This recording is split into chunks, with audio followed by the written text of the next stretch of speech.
You're listening to Kate of Gaia on Critical Mass Radio. The game is up. Now, it's our turn. You're listening to Santos Bonacci live on Syncretism, here on criticalmassradio.co.uk. As above and so below is the holy science you need to know, astrotheology, because now it's our turn.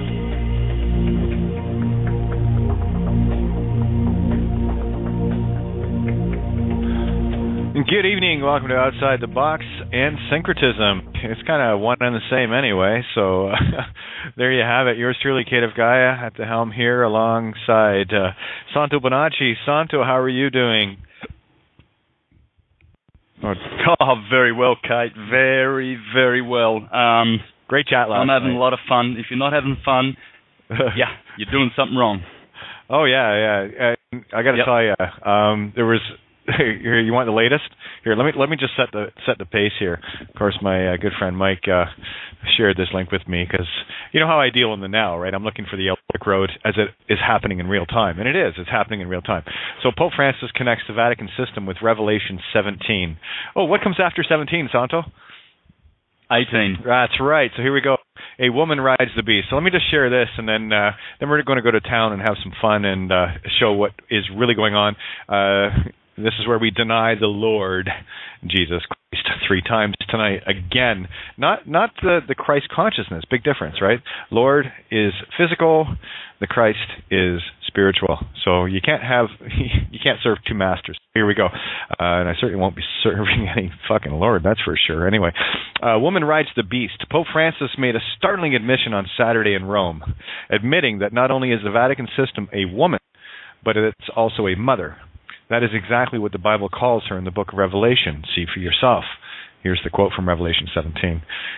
And the woman was arrayed in purple and scarlet color and decked with gold and precious stones and pearls, having a golden cup in her hand full of abominations and filthiness of her fornications.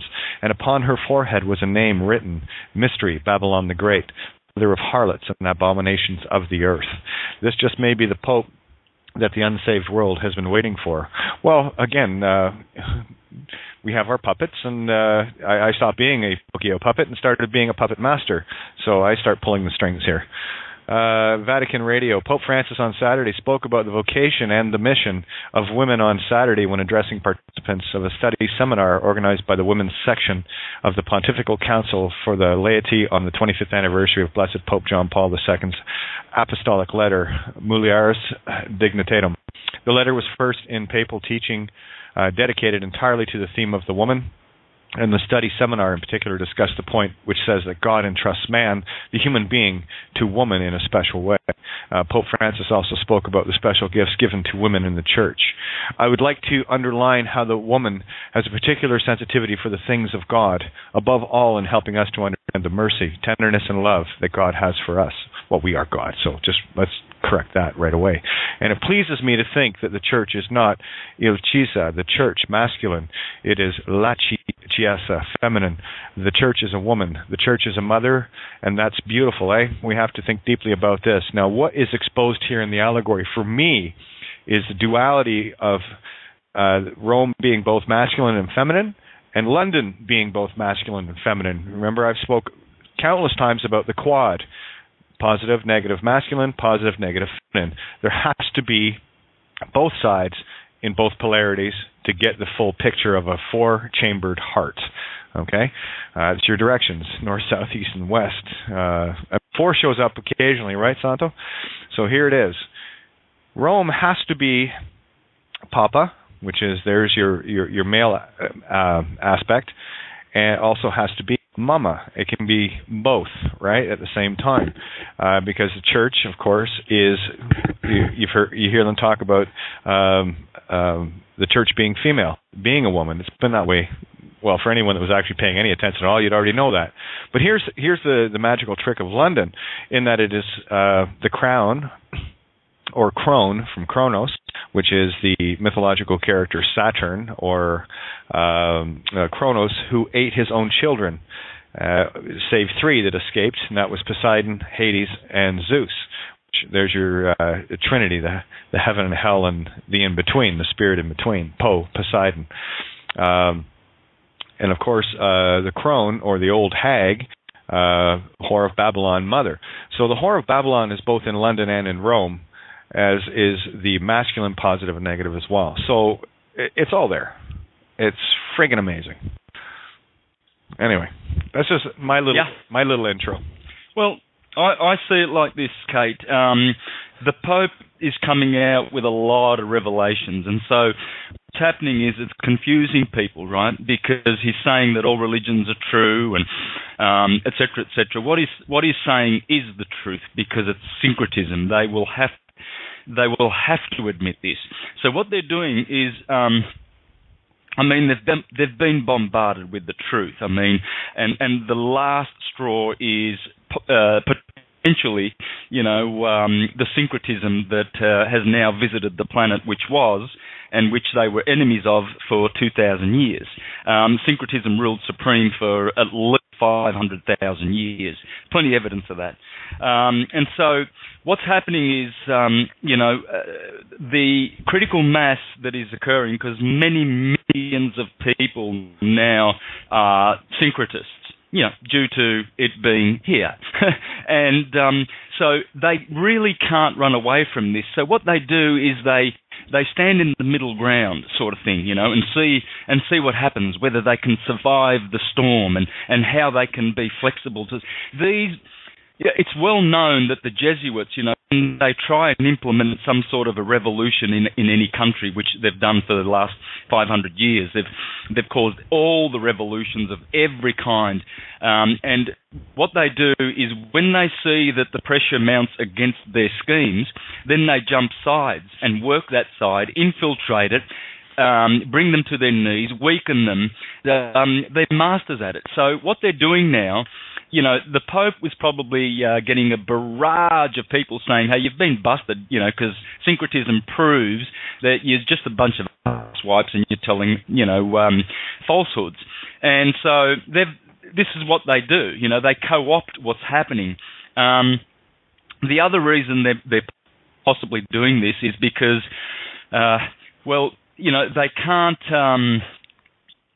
they can't be put in a predicament of not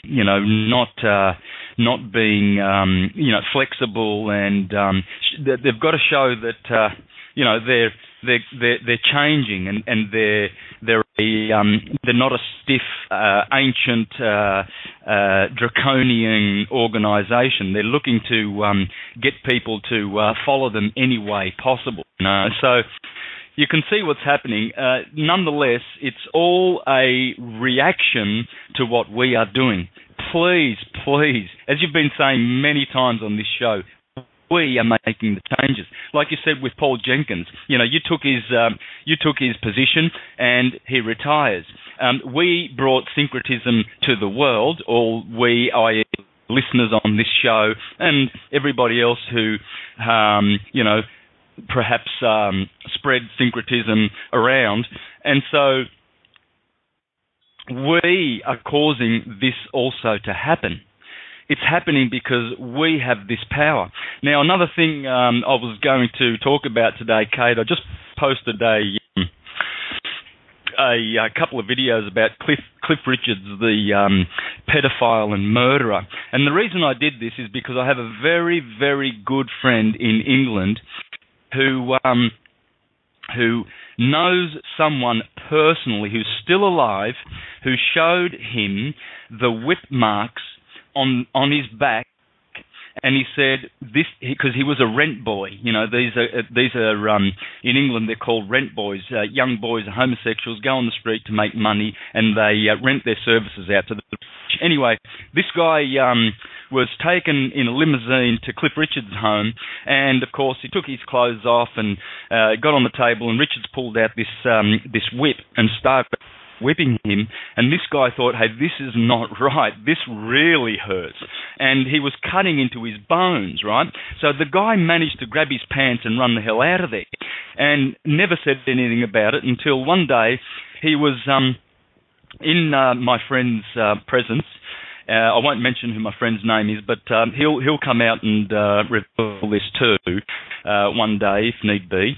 But he showed my friend the whip marks because this guy was still gay, and he liked my friend and made a move on him, and so anyway, but they got to talking about all this pedophilia and so forth, and he said that was Cliff Richards, and he knew in his heart of hearts that Cliff Richards was intent on murdering him, on killing him with the whip. He's a snuff freak like Eddie Murphy,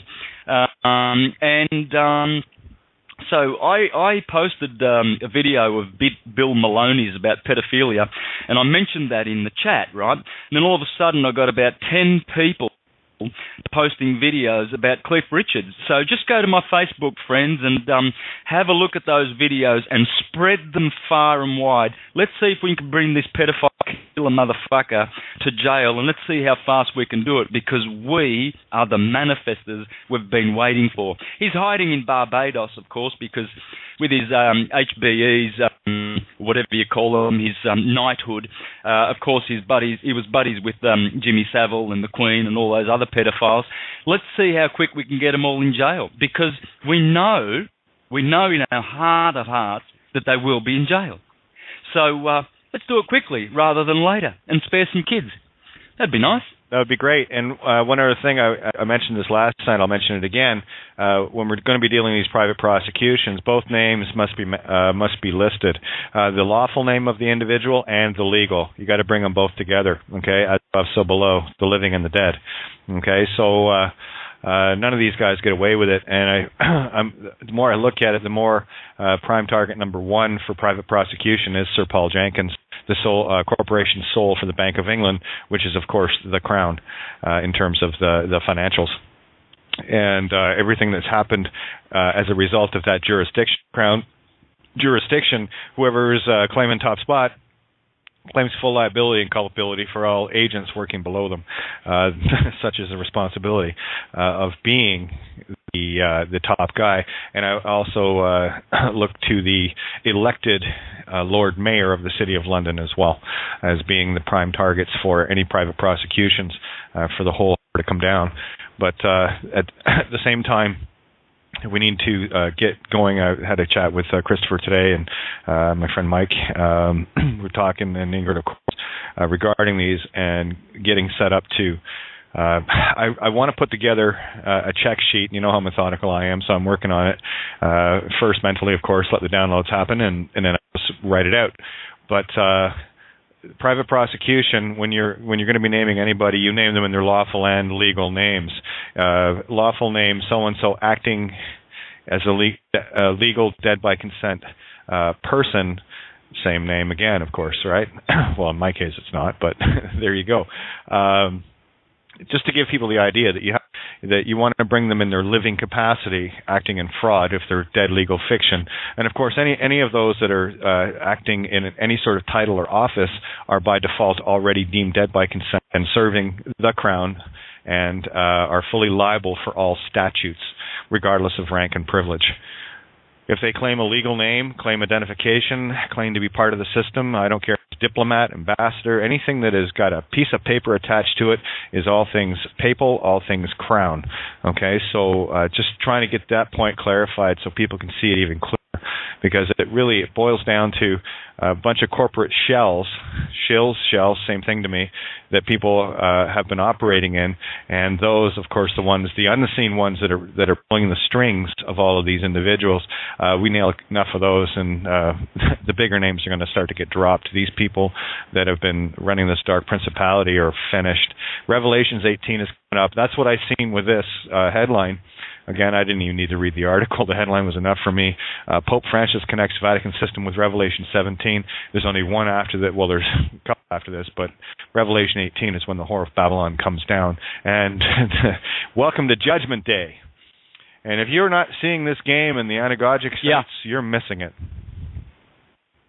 Yeah. And I urge again the listeners, if you know the email addresses of any of these pricks like Cliff Richards, send these shows to them. My name's Santos Bonacci. You're in jail, asswipe. You are a killer. We got you. You're a goner. You won't be hiding in Barbados for much longer. You hear me? And all your faggot songs that you've ever written. I've never listened to any of them because you look like a piece of shit anyway. Thank you very much. He does. He looks like a pimp. He's a dirty, filthy-hearted pimp, and he's going to jail. And I'll make sure of it, Cliff Richards. Santos Bonacci. Don't forget the name, arsehole. Absolutely. That's the lawful name, by the way. The living witness. Yeah, we're all living witnesses now. We all have lawful names. Do not assume or presume any legal name with me, because if you do, you're automatically deemed a fraudster and one that is willing to commit premeditated murder. As I said last night, if a human being can be a person, then a person can be a human being. A goose gander. And if you are attempting to murder somebody in the legal sense, then that is equally culpable on the living side as a human being. So just keep that in mind. I don't know how many aces I've handed out here at this table, but there's an ace of aces right there. Anyone that is attempting to gain any sort of legal identification, cops, judges, lawyers, anybody, collection agents, IRS, CRA, any of the collection agencies, credit cards, any of these people that work for them are fully culpable for their actions. And I'll tell you, when you're someone had brought up in getting a credit card at something like a Leon's or something like that, what you're doing, the one that actually hands the application out to get it filled out is the one that is liable for money on the card. People are going to be a little bit terrified of touching paper. That's the problem with that Midas touch thing. Oh, that's a beauty. Yeah, right? Right? Now you understand the essay Midas touch. That's a beauty. So it's, I've been doing my best to try to get all this information out as quickly as I can as it downloads, and it's not always easy. But there you go. Just saying. And my friend that has just written to me on Skype is listening in, and he said, let the world know. The name is Ray Moore. I've known Ray for I know Ray. 2.5 years. Yeah. Hey, Ray, how that's you doing? Right. Yeah, I know Ray very tell well. him to... Ray, hop on Skype and share with us, brother. He actually saw this guy. He saw the whip marks, and they're still, there years later. Imagine how many little boys have been brought to Cliff Richards' home to perish. Poor young boys. Imagine that. And he snuffed out the one of his. The girls who were killed because she was investigating pedophilia. She was killed. She was murdered. This guy has murdered so many people with all that shitty music that he produced, the arsewipe, and now he's hiding in Barbados. Please, everybody, please find his email address or get it and get this to him, because we're going to get that arsewipe in jail along with everybody else. Eddie Murphy, who's into snuff. Send this to him. Eddie Murphy, you weren't funny anyway. You're a dickhead, and you always will be. And all the people that you snuffed, this is for them. Thank you very much. Exactly. And I'm looking for Ray on my Skype here. I thought I had him. I might have the wrong Skype address. I'll pass it to you. He's probably too shy to pop on. But he's the one who got me. Well, he sort of always likes to be in the background. He's the one that got me a gig on TNS radio with Vin back in the day. Remember we were on that show, Kate? Yeah. So Ray's been there from the very, very start. In fact, he was the first person who helped David Icke out 25 years ago when they were just pulling in 3 or 4 people to warm 3 seats and David Icke was just beginning. He's been a truther for many, many years, Ray, and he knows his stuff. Right on. I'll friend you in a minute. Okay, if you want to pass Ray's contact, I probably have it. I know I have it.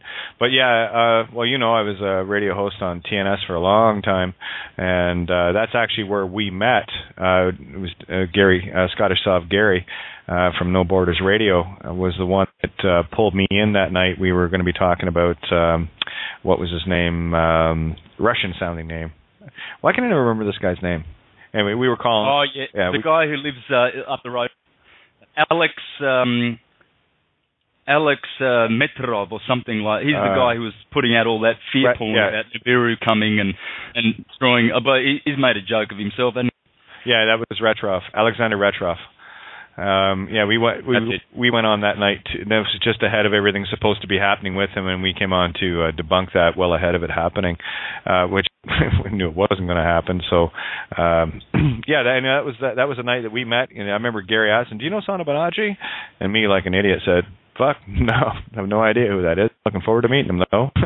if he's a friend of yours, he's got to be cool, you know." So it turns out, and that was the beginning of where we're at today. It was quite something. Yeah, good on Gary. Good on. He wants us to get back on the show too, so I just did a recent interview with him. Yeah, he wants me to actually host a weekly show there. I'm still trying to get that sorted out. I'm going to work that out with Chris so he can take a night, and I've got Tainda as well. Still got to get her up to speed, and Bindi. So I've got what I want to do is try to spread things out a little bit with good people that can get this job done and take care of the table, which they can, no problem, right? So because I want to expand even more, and I got. Oh, by the way, the other night we did just under 60,000 at the table, so our numbers are trending way up as far as lighthouses showing up. And that's what everyone tuned in here right now is. You're all a lighthouse. You didn't find your way here by accident. You didn't find your way here because you're not awake. I love to say this. The people that tune in here are the most tuned in people on the planet, excluding the shows, of course.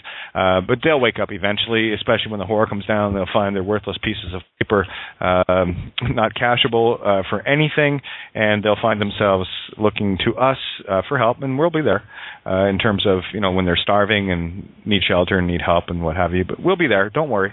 That's what we're here to do. Okay, Ray, I've given you the contact there for Ray. He's prepared to hop on. Okay. And yeah, look, I wouldn't mind doing a show with either Vin or Gary again, Kate, because since I went to Ireland and my good friend James Swagger taught me all about the pedophile orange Freemasons that are there raping the Irish people, and since I've heard that the Irish people are starting to lift their heels up again, and they're starting to fight back, you know, I want to live and see with my own eyes the day that every one of them are either dead or in jail. Those orange motherfuckers, what they've done to the Irish people, it just breaks my heart. I can't get over what I learnt when I was in Ireland. And they were the ones that sent the police to come and bust out my syncretism that day. And I'm sure of it, and I'm going to get them back. And please, again, send this to the orange motherfuckers. You're going down, and Santos Bonacci will make sure that happens till I draw the last breath. Each one of you faggot pedophile motherfuckers are going down. And I want to see Ireland clean, and I want it in a month's time. So send it to all the orange bastards that you know, please, and free Ireland once more from the pedophiles. Did I mention that I was raised orange and rah-rah the Queen and Protestant and all the rest of this shit? Orange. Yeah. Oh, Ray, you're gonna have to turn your radio down, or Ray, you're gonna have to turn your radio down, Yeah, we're getting some background feeding there. Okay, there we go. Much better. Anyway, Ray, good to chat with you again. How you been? Is this you, Kate? Yes, it is. The one and only, the dangerous one, yes. Right. No, I'm just putting a little rumble through the world, you know? Oh, yeah. You know me, mouthiest tranny on the web, right? Oh, fucking all. Gotta have some claim. Nice to hear from you again. It's great. No, you've been ignoring me for about the past 2 years. Oh, God, I've ignored everybody. Who's had time to go chasing anyone? I'm too busy answering everyone. Holy shit. There you go, mate. I don't chase anyone. There you go. comes to me. Exactly. So we're on the same boat. Excellent. Yeah, that's the thing is things are so lit up. I got to say, less than 2 weeks ago, I was looking for the 4,000th Facebook friend. Now I'm almost at 4,200. So this is an indication of the consciousness. I use that as my consciousness gauge when I see people showing up. It's got nothing to do with me. It's got everything to do with the message, and I look at things a lot differently than most. So it's beautiful to watch this awakening. Of course, had to have a ray of sunshine show up tonight. So there you go. One of you two, you and Santos, have been promising for free to send me a readout of my astro thingy. Oh, hey, Santo, now that we got him, why don't you do the reading right now, and then we'll carry on. That sounds like fun, because it is an outside-the-box syncretism night, and... Ray, I've already done it. Don't you remember I pointed out that you're a double? Yes, you're a Gemini with a Virgo ascendant, just like Kate.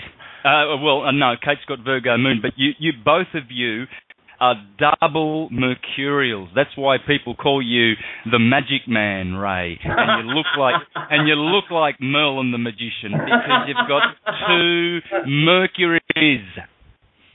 That is so incidental, because I have an Australian Core Cat and an Australian Outback Mac, and they are just so practical. No, it's not just like Merlin the Magician. It's just so practical. I've had that Australian Outback coat for Well, they're quite fashionable, and they're always in vogue. They always look cool. Hey Ray, tell us the story about Cliff Richards just quickly, will you? Because I want to see that asswipe in jail real quick. Well, yes. Let's get back to Cliff Richards. Everything I told you today is absolutely true, and I did say to you, well, I'll come on and back you up. If you're prepared to put it out there, I'll back you up. I'm your man. You know, I mean, Harry showed me his scars. Yeah. And told me how he got them. And this was in about 1978. But back in 1978 and 79 as well, I also knew about Jimmy Savile. But the thing with these things is, some of these fuckers think they're going to escape. Like Jimmy Savile. He had a natural death. But it doesn't end there. That's his problem. See? Well, that's the way I see it. Oh, that's just the beginning of his trial. He gets to come back in the mirror and be exactly everything that he prayed upon. No, it's not exactly that. No, he could. These sort of entities we have to learn to live with, because they're not going to go away. Like the Archons, just for something to say, you know. I mean, we share this planet with lots of things we have very little idea about, until you go out and do things, and then you come across these things and find out about them. And so yes, Cliff Richard thing. Oh yes, Harry. Yes, Harry. Yes. Oh, it's absolutely faithfully true. That is a very true story. And Harry showed me the scar marks. And I'm just thinking now he's in, well, I wouldn't have known he was in Barbados. Because, see, I don't chase down the paedophile thing. But I will bring up things that I've heard about, 3 decades ago. And fit it into my head and, sort of work it around. And say, oh, what are we going to do about this then? I never missed Savile. Because I was in a certain circle, an area of things, where, I was told about it. But I was probably pining over my first girlfriend or something. Whatever. and it's had to break on the main news. and he absolutely did. But it's the secretive, real clever fuckers that I find very interesting. And one is Sir Cliff Richards. Purely, only because I was told the story face to face. Yeah. Yeah, well, he's gotten away with it long enough, I'll take it upon myself to be the big fiction buster and the buster of lies on this planet. Not because, not for any other reason other than that's what I will and that's what I wish to do. It needs to be done. Yeah, needs to be done. I feel like little David, he goes off to war, and his father Jesse says, yeah, you go off, you fight for Israel, and he goes off to the battlefront, and there's King Saul fighting the Philistines, and there's a valley separating the two, and there's Goliath on the other side, and he's taunting the God of Israel, and he goes, oh, bring us one of your best fighters, and he was, hacking away at all of the Israelites. This is, of course, mythology, but I mean, it's a beautiful story. And so David says, let me go out and I'll take his head off. Let me. And so Saul says, all right, well, look, I'll give you my armor. So they put Saul's armor on him, and he couldn't move because it was too big. He's a little boy, Yes, I know the story. Yep, and so they put another armor on him, and that was too tight. And he says, no, look, I'm just going to go in the name of my God. So he goes down to the river, picks up 5 stones with his little slingshot, and then Goliath is flat on his ass, and he dead, and he chops off his head. And so that's how I feel. I feel like, Dave, I'm just bursting to bring the shit down, man. I don't care who it is. Whoever is corrupt and evil and is killing and murdering, they must be in jail. You're right, Ray. We do share the planet with them, but we're going to share it while they're in FEMA concentration camps or in graves or in jails. That's it. That's my rules. And we're going to go by my rules from now on. That's the law of the universe, and those are my rules. And so it will be. Let's take that story of David even further, because there's so much in that people will miss at first glance. One of the reasons why David, the whole allegory of him not being able to fit into the armor and that it didn't work, these were the false protections. And this is what it means. When you stand in truth, the 5 stones that he picked up are the 5 senses. They represent the physical aspect of the lower heaven or hell, if you will, of the physical, the flesh. And the allegory is quite simple, that you do not need armor because you are already completely armor-plated when you are standing in truth and you're untouchable. And all it takes is one well-placed truth to take the beast down. And that's exactly what we're doing. We've all got our... And that's what Guy Taylor did last Wednesday. He stood in front of the court in full truth. And I know you don't get on with MSI radio and everything else, but I'm fully aware of that. But NSI... Who's NSI radio? MSI. It used to be TNS. Oh, no, I had no issues with any of the hosts. The issue I had there was with Vin. He couldn't handle everything legal and fiction. Well, everybody has fucking issues with Vin. I know. It's all good. It's all good. I love Vin. Don't get me wrong. It's just... Sometimes I will talk to Vin and say, look, this is what you're going to fucking do. And he'll say, yeah, okay. Yeah, it's all. And I know he's a big man. I met him face to face. Oh yeah, no. Like I said, he had a personal issue with me, and that was what, a year ago, June. Well, I have a personal issue with you as well. Oh, do you? Well, yeah. So you're a man walking around dressed as a girl. Jesus Christ, I'm a Gemini as well. Oh, that's okay. I won't judge you, Ray. I promise. I'm glad you took that in good heart. Oh, obviously, because I know who I am inside, right? See, don't. I know. No, I just tell people never. Mate. It's all good. I don't have a problem with it. No, I know. It's all about. I'm a walking, talking allegory. That's how I convey it. This is my way of one, waking up, because it's a surefire way of showing the reverse of the mirror of everything being backwards here to me, and then I get to walk that to show others that everything is backwards here, and everything roots back to the original source of divine feminine. That's just. Like I said, I'm just a clue. And I know who I am, and it has given me so many blessings in this course that I have lost count. The things that I've been able to uncover from this very interesting and unique perspective in terms of all things legal, all things lawful, and uncovering the allegories and going on from there, showing people the yellow brick roads. So, yeah, it's all good, man. It's all good. Good. Now,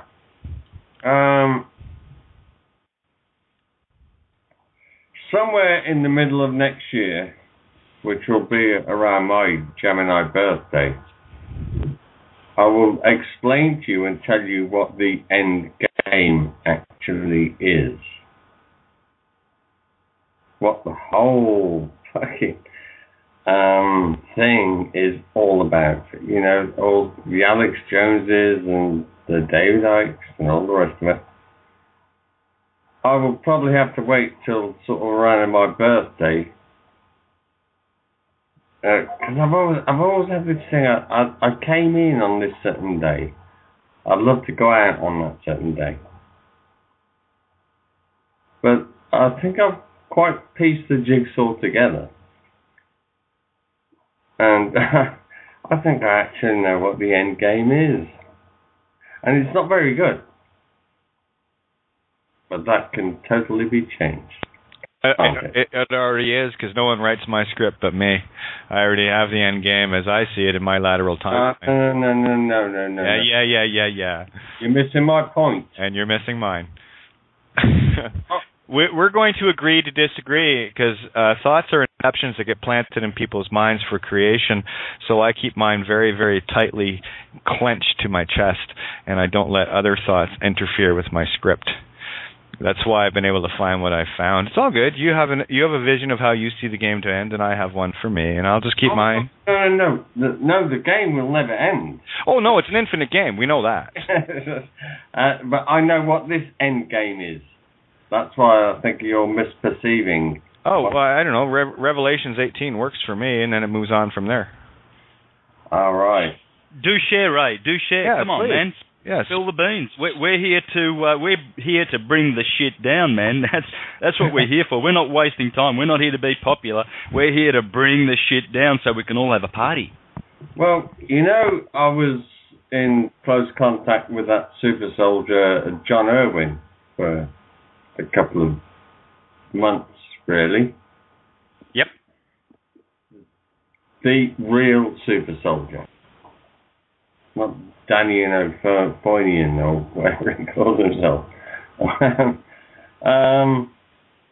The actual end game is it's quite ironic, really, that the white race is sort of given a label that it's given, and the thing is, the white race was brought here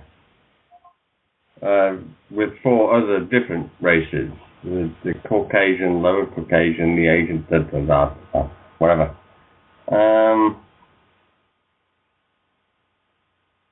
So why we were brought here was to rediscover what was lost in places that used to be here before. Most people call it Atlantis or Mu or whatever. But the landmass was different, and it went through a catastrophe, and most people were killed off. So, because of that, whatever brought us here has decided that we know how to rediscover things, build their weapons, and find out their lost technology all over again, even from a simple car. And we're now bypassing them. And they are going to get really, really fucking pissed off that we're bypassing them. We're finding a way around and out of this thing. Are you keeping up? Well, yeah, you better believe it. I'm listening to the literal, and I'm translating into the allegorical. Yes, keep going. Oh, okay. So the actual end game is to wipe off the entire white race of this planet. That's what it's all leading to. Even though we know we're good guys and everything else. But we have gone past our use now. They have all the technology. They have the whole fucking thing. I mean, what they lack is a soul. and so we will beat them on that fucking level, hands fucking down. Or they're already beat. They're beat. This game's over. I already see the end. It's all good. It's beautiful. This has been a spiritual warfare game of the highest order. So fucking long. Yeah. So long, Kate. Yeah. Oh, yeah. Even that's why we're here. It wears me down. What's that? I said even sometimes it wears me down. Me too. All of us. We're at the front lines here. And we're the ones that are expected to hold the light. And which is no problem for me. It's I'll have my ups and downs, but that torch will never touch the ground. Not on my watch, baby. No, not while I'm scripting. Just as be glad that I'm sitting here scripting the thing too. Be glad, because I tell you what, man, I'm going to bring it down. The last thing I do. Yeah, see, I was actually talking about the whole Atlantean mindset with, people being stuck in the physical, trying to create godlike effects with physical effects, So they're still creating effect with effect instead of taking back their causal spiritual nature, which is thought, pure thought, and the inception thereof. That's what creates universes. Pure thought going to the realms of light, isn't it? Yes. Pure light. I don't tend to snag myself up on that bit of it all anymore.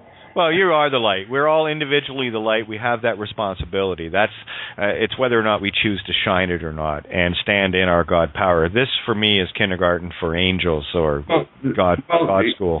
The very fact that you were born here gave you God's gift anyway. It's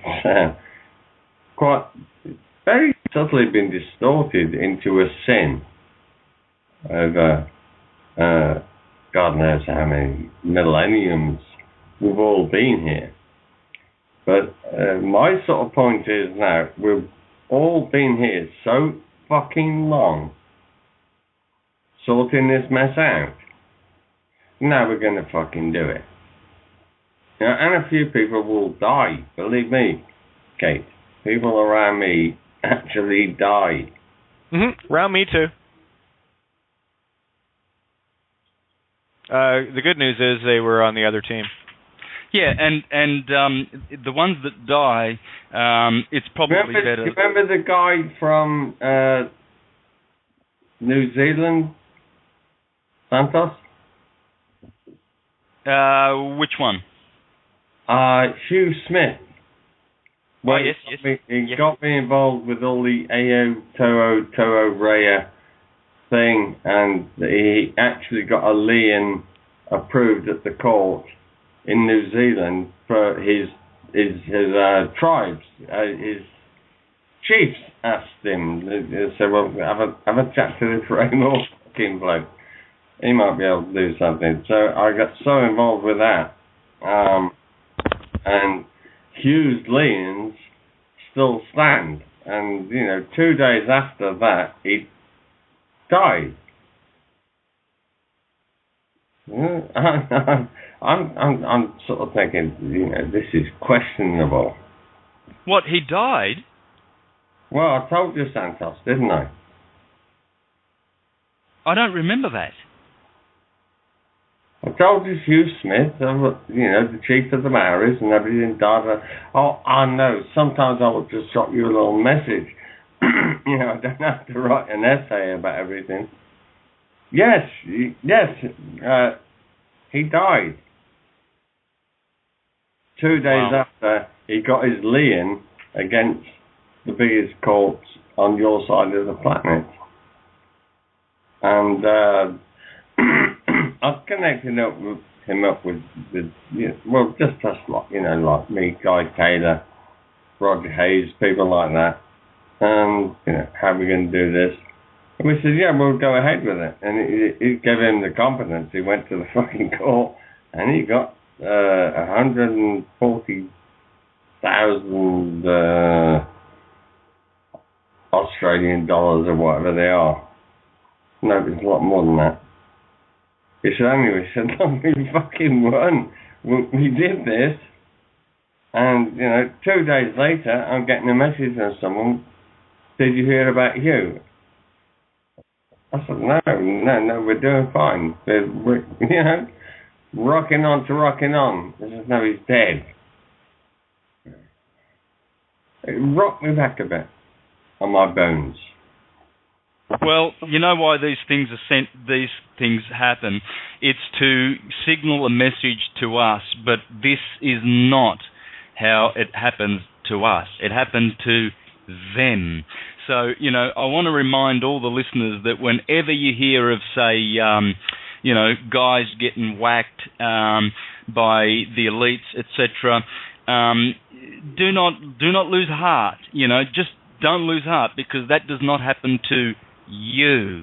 This is why we always introduce fear into our minds and hearts, because we see what happens externally, and there's many reasons why certain ones get knocked off. These things happen. It's not there for. It actually strengthens the ones who witness it. For instance, I probably wouldn't be so determined to bring down the orange people in Ireland if they didn't come to my meeting and disrupt it.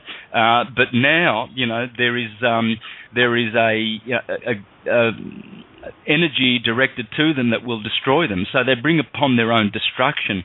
So when, Aaron Schwartz is getting knocked off and people like Hugh that are doing wonderful things for humanity, they're just leaving the plane for us, and they've left the good work for us to, build on. No one has died in vain. Giordano Bruno left millions of people inspired forever, and his name will be remembered forever, whereas the ones who killed him, those names there, not even will they be whispered. They won't even be recorded ever, in books. Whereas the heroes live forever, and the hero is the stage in between where we are now and God. And if we don't take that step to be a hero, we will have to come back until we do. So rejoice that Hugh did what he did. He's gone. He's up there now. He's done his fine fight, and that's all he needed to do. He just needed to do that. So we've got to put these things in perspective, friends. Never have any fear. Aaron Schwartz did that little bit. We've got the internet now, thanks to him. Well, yeah, and here, let me take this even further, Santa, because you're nailing it home. Let me just give you a bigger hammer. The thing about anyone that is still in the system, why they could take out the Martin Luther Kings, the John Kennedys, was Alan Schwartz, was it? Sorry? Yep. Yeah, Aaron Schwartz. Aaron Schwartz, sorry. Aaron Schwartz, Bill Cooper, all of these individuals could be taken out on the spiritual level because they still had spiritual contracts to be dead by consent, and that's what the whole contract of the birth certificate did to each and every one of us. If you have a contract, and anything you agree with, you are in contract with. That's why I will not contract with anyone. I make my own choices, and I will agree with those that I will agree with on the points that my intent goes in line with, and nothing else. That's why people can tell me things, and okay, that's literal. Here, let me show you what I see in allegory. So this is why the story of David is so poignant here, because only a fool thinks they can put on physical armor, where the true God nature of ourselves doesn't need it, because you have the universe armor on. Like I've had people die around me having transgressed me. That's a literal and allegorical fact. Wasn't my choice, but again, what you said, Santo, we choose our own demise. Now, here, check out the allegory in this. See what you think of this one, guys. And it falls right in line with what we're talking about.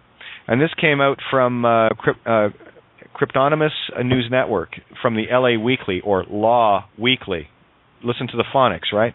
Jeff Rothschild, vice president of Facebook, his house at 400, now listen to the address, West, what is West, left brain, Portola, Port of Law, Avenue, or Avenue, Los Altos, loss of height, fallen one, Ka, lost and fallen spirit, Ka, spirit, California, was invaded during the night by an unidentified law gang.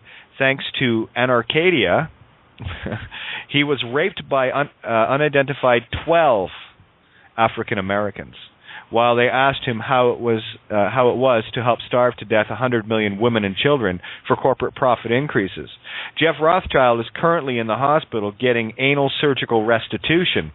Mark Zuckerberg reportedly visited him earlier this morning and was attacked by an angry mob of anarchists, ones who are following their heart, by the way, ruled by their heart, who were chanting that he should be raped too. There is a total media blackout over the subject, and instead the mainstream is reporting about a millionaire's house which was hijacked during the night in Los Angeles. So this is what it means to have the, and it's coming back really quick, the pendulum, the hermetic pendulum is coming back. Now, Santi, you have done the sine wave as a beautiful example to show people what's going on. Let's go 3D on that for a second, stand over that line that's the sine wave. And if you can envision a pendulum swinging as it's moving forward, that's where you'll see the sine wave. And what's happening right now is that pendulum is moving back to center, and it's moving back very, very quickly. That's what it means. Higher the vibration, the faster it returns, and that's what we're doing. We're ramping that energy up. Like to even begin to explain the allegories as they're unfolding right in front of me right now is no words. So what do you think of that? What does that tell you allegorically? 12? Are you kidding me? Yeah, like I've always said on this show, they can kill the body, but they can never kill the soul. And Santos Bonacci in the afterlife has got a big, big phallic that you really don't want to visit. And so let them kill as much as they want now, and they have. And that Rothschild there, he's not the only one that's going to have it up the backside. All of the Rothschilds will, including the whore of a mother of the Rothschild that 200 years ago, the slut of all sluts, said that if my children don't want any wars, there won't be any. Someone's got the radio on, guys. Yeah, something's going on in the background. Oh, someone's playing the banjo. Is that you, Ray? Yes. Oh, I thought you left me out. So I just picked my banjo up and I thought I'd have a little... Yeah. Well, if you're going to play, just mute while we're talking, eh? All right, yeah. Yeah, I can't mute you on this end, so there you go. Can you mute, please, Ray? Ray, can you mute? No, just mute him. He probably can't hear you. I can't mute him. The only way I can mute Ray is to hang him up. So I can't mute. He's in the call with us. There we go. So it's okay now. I put the banjo down. Sorry. Well, no, you can still play it. Just mute on your end. It's just while someone's talking. I don't know how to mute on my end. Oh, just mute the mic on Skype. The little mic thing. Just click on it. It'll mute for you. All right. Yeah. There you go.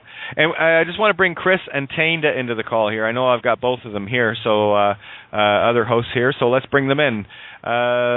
Chris, Tainda, jump in. Yes, I'm here. Hey, Chris, how are you? I'm good. How are you doing, Kate? Good. And I love dead air.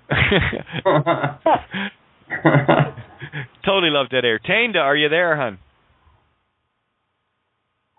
Yes, I'm here. I'm sorry. I just heard that story, though, that you told, and I was just sharing that story because I live in Los Angeles, and I hadn't heard anything about that, so I do apologize. I didn't realize you were calling me. Oh, it's okay. It's okay. Amazing. amazing. I'm just in shock, you know, with just the whole show, everything. Yeah. So I don't know what you were saying right prior to that, because, like I said, I was sharing that story.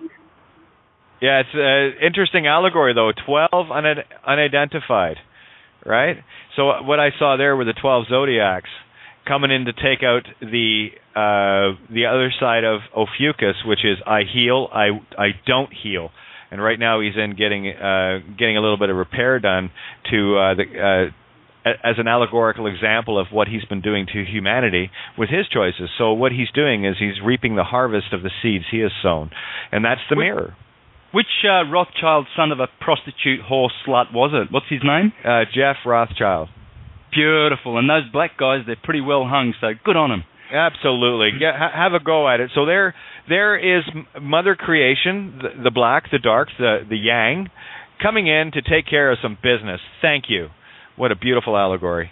Oh, lovely. Go for it. The Queen's next, and the pedophile husband, and they'll enjoy it. 4x4's nice size too. 4x4 posts. They work nice. There you go. Well, they like their phalluses. They love their obelisks. So all we have to do is kind of put a little point on it. That should start the ball rolling. Yes.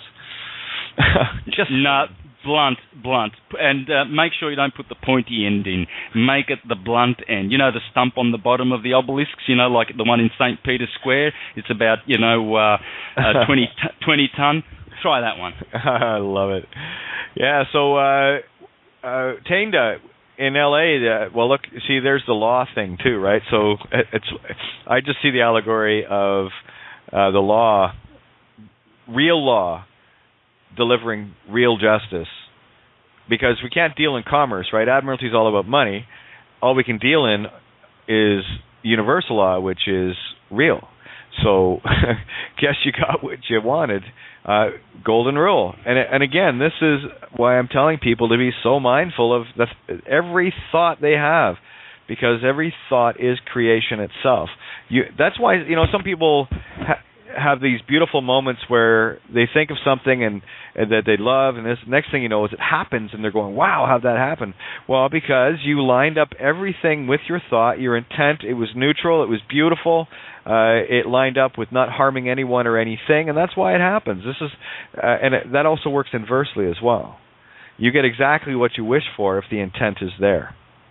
That's the whole game here, right? It's all about intent, or in 10x Io, which is the goddess, T, which is either the note of love or the cross that you will bear. And that's the other side of the double cross. What the double cross is the note of T, or the letter T. And by the way, Cygnus is just beautiful in the northern sky right now.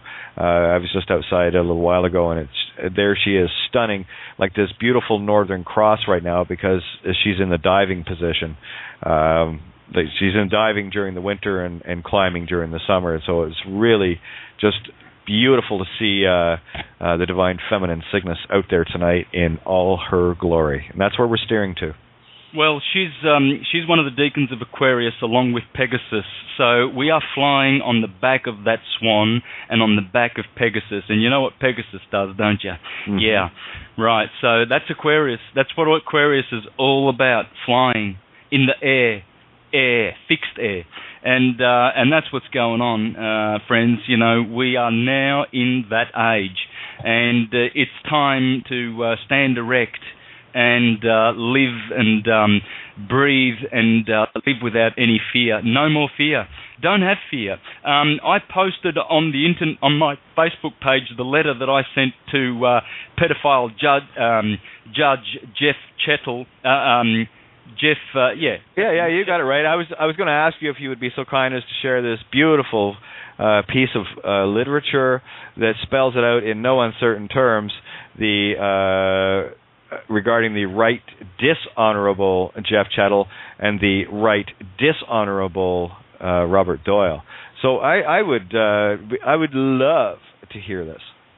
All right. Well, this is the letter I've been writing every day to them, and this is the dishonourable arsewipe mayor of Melbourne, the chief pedophile people trafficking city in the world, and they're going to go down. And Robert, Hey, Robbie boy, you've seen me in the elevator many times in the Melbourne Town Hall when I was every Wednesday morning when I'd go in for my busking ticket. And all Australians know who I am. Yeah, because I've been in that mall for 12 years. Sold 100,000 CDs there. So minimum, 100,000 people have seen me, know me, etc., etc. So, Bobby boy, you're in jail, arsehole, and this is why. This is my letter to them. Here's my letter to Lord Mayor Robert Doyle and Judge Jeff Chettle, pedophile who is now slamming my two friends, Mickey Oliar and Kerry Marks, for growing, well, one plant of marijuana. Listen good, because what happened was this. Last week, Mickey's son was in court along with a couple of other sovereigns, and this arsewipe coward cunt mentioned my name. He said, and this fictional Santos Bonacci who keeps sending messages, I'm glad that you're in my custody, Mickey, because that'll be an alibi should anything happen to me. So he's shit scared, the pedophile. Who knows how many people he's raped? And this is the message I've given them all, and I put them all on notice. Listen good, arsewipe. To Jeff Chettle from The Witness. Listen good, arsewipe. I'm not a fiction cunt. Get it? Don't worry, motherfucker, people trafficker. You will be in jail where you deserve to be soon, you fucking arsewipe. How dare you milk the bonds of Mickey Oliar and Kerry Marks? How much money are you making, you pimp, for your pimp masters, you dirty pawn of shit? We, the people, we, the private people, are preparing a private prosecution as witnesses for your crimes.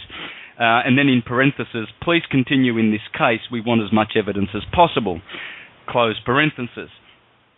You and your fucking pedophile bar, rabbi, rabbanim, sons of Ra, inversive brethren, here is my work, cunt. Get familiar with it and get enlightened. And I put a link to my video, Law. The first one I did with the green shirt where I exposed the Vatican and the Sesame KV Trust, and that one, that's gone around the planet 100 billion times already.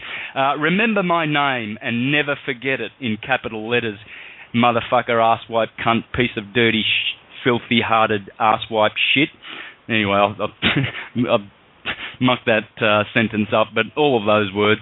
That's okay. You know what? This is the joy of this, because finally, Santo, you're actually saying what's on your mind. This is beautiful. Keep going. Yeah, for sure. I'm not here to be popular, man. Been there, done that. Doesn't work. You will be. Cliff Richards is popular, and the Queen's popular. I don't want any of that. You will be found guilty of aiding and abetting live human beings to commit fraud by using their legal name, which is Crown-owned and amounts to fraud. You induce living beings to dead status by joining them to their dead legal name. As you act, it will be done to you. You are famous, by the way. Millions of people are watching you around the world from my daily radio shows.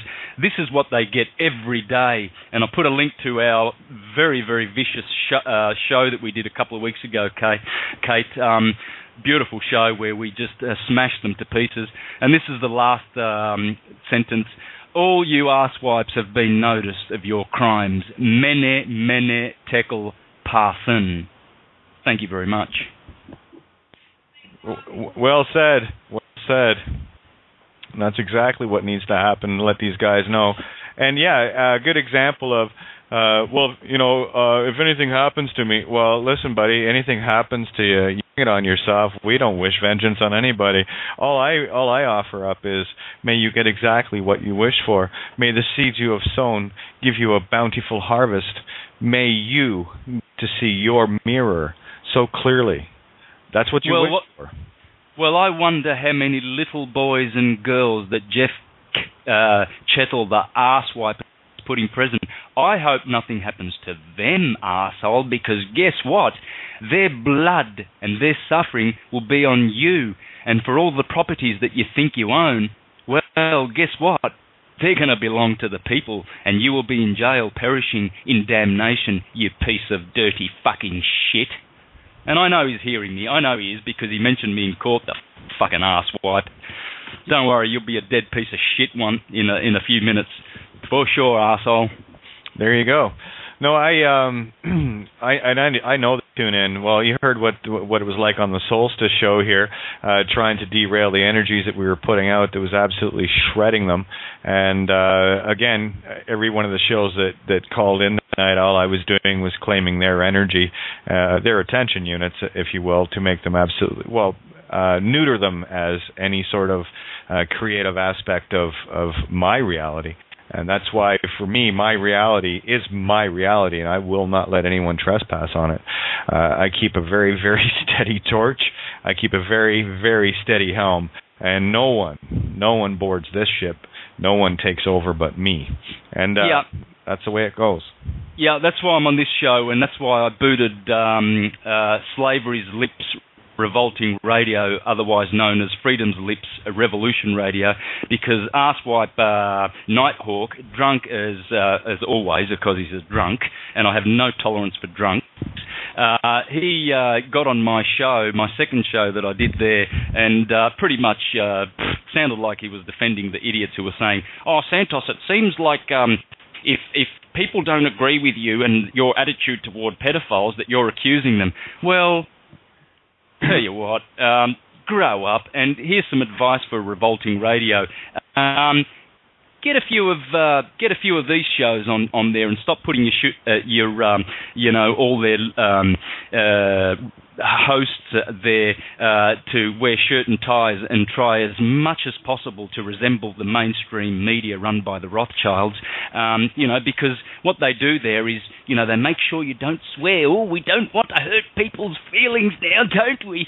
Make sure you're all prim and proper on this show, and all the morons that advertise on that radio station, get a life, you fucking idiots. Don't worry about a few swear words and get the truth out, because you're only just the same as all the other Rothschild-owned stations, or you're trying to copy them. So get a radio show. Thank you very much. Yeah, and again, for me, this is one of the reasons why this table is wide open. The minute you start putting rules in, you start reinstilling the ego program that was so nicely ingrained in each and every one of you listening, and myself as well, and Santo, every one of us. So that's why there are no rules here, because the whole idea of rules separates you from your true status, and I will not be party to that. So that's why this table is wide open, and why I will actually let a shill come on and say their idiotic piece, but they get their one shot at it. So I will remind shills, don't call back, because you're boring, and you're asleep, and you're a sellout, and you're in bed with the whore of Babylon, and sorry, I don't hang out with slutty people. It's just the way I am, And they don't know who they are. They're dead on the land, semen, sperm, unconscious, period. Exactly. So, and again, I say that with love and benevolence. And it's my wish that they finally wake up and see what they're actually doing to their own soul, enslaving it, because they're caught so deeply in the physical. And that depends whether or not they are actually able to have a soul, because there are lots of entities here that will never have that ability. It's unfortunate, but that was the choice, right? So you got to grow up in this game. Sorry, that's just the way it works. Yeah, no place for the weak-hearted. I've got no time for them. Oh, but what if they do this, and what if... I corrected my mother 3 years ago when she said, well, you better be careful with what you put on YouTube, though. I saw what you said in the video about the Pope, and, they're killers. And I said, Mum, please, you've been a Jehovah's Witness all your life, and you've been preaching they can kill the body, but they can't kill the soul. Please, relax, Mummy. What is important is not our, whether people are going to respect us. I got some idiots on Facebook which I dumped saying, "Oh, Santos won't be respected now. Well, he's swearing. Oh boy, this is not politically correct." And I thought, well, dump you. I dumped about 50, of course. I'm having fun, man. I'm just watching all the idiots, with their faint heart, and worrying about this and worrying about this. All you need to worry about is that we will free the suffering from this planet by the hands of just a small bunch of psychopaths, and these people are so sick that the only thing that will ever help them is for them to be in jail or for them to have their heads roll off the guillotines. That is the only thing that will stop them. They won't go away unless we act courageous now. That's exactly it. And just like David, we don't need armor. We are already fully clothed. The only armor that you need is truth. And that's it, bottom line. If you do not stand in truth, and if you are still in contract with the Whore of Babylon with ID and haven't broken that contract mentally, then you are vulnerable. When you actually know who you are, that you're not the dead legal fiction, and you understand that was a deception contract that was laid out by those that wanted to control humanity, which is fraud, and of course that's null and void. When you get to that point, you are walking as the untouchable. So, put on your God armor. Take off the physical shit. You don't need it. Yeah. I learned. Go ahead. Yeah, I learned to listen about. Oh, it was Chris. Chris was trying to jump in. Yep, go, Chris. There seems to be a bit of a lag on my end. I'm sorry about that. I just want to touch on something that both of you have talked about, which is, Kate, you're talking about intent, and Santos was talking about fear. I just wanted to kind of give an example of what the both of you are talking about from a little bit of a different perspective. It's actually something that happened to me. And it's a state of being that people can achieve quite easily. And what happened was that in 1985, I went to Scotland and camped out in the wilds of Scotland for about 8 months. And because I was away from all the humdrum, monkey, left-brain bullshit, not watching TV or really reading newspapers, I got into a different state of being. And when I came down to London after 8 months of being away, it was a completely different experience. But something happened where I was using a friend's car, and I was parked in a bus stop. And in London, you get ticketed for that. And I didn't have a driving license or anything like that, you know. So there I was with my mum in the back seat, had parked the car in the bus stop, came back, and then a policeman gave me a ticket. And I wasn't afraid. I wasn't, I was just, I don't know, in a very different space. And what happened eventually was that the ticket disappeared. I mean, literally. Because when I went and tried to look for it to pay it, I couldn't find it. So I rang up the Shepherd's Bush police station and said, I was stopped on this day at this time by this policeman, and do you have a copy of the ticket? Because I can't find it. So, I want to know if you have it so I can pay it. And he spent about 5 minutes looking on his computer. I don't think they had computers in those days, but he spent 5 or 10 minutes looking for it. Came back and said, "I can't find it, sir."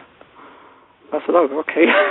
Put the phone down and thought about it. And then it wasn't until I began learning about the tone scale that I discovered that the state of being called serenity or beingness is one where you can't be touched. There's a column, and it's to do with, I can't remember what it was. It's to do with the ability of being harmed or being hurt by something or someone.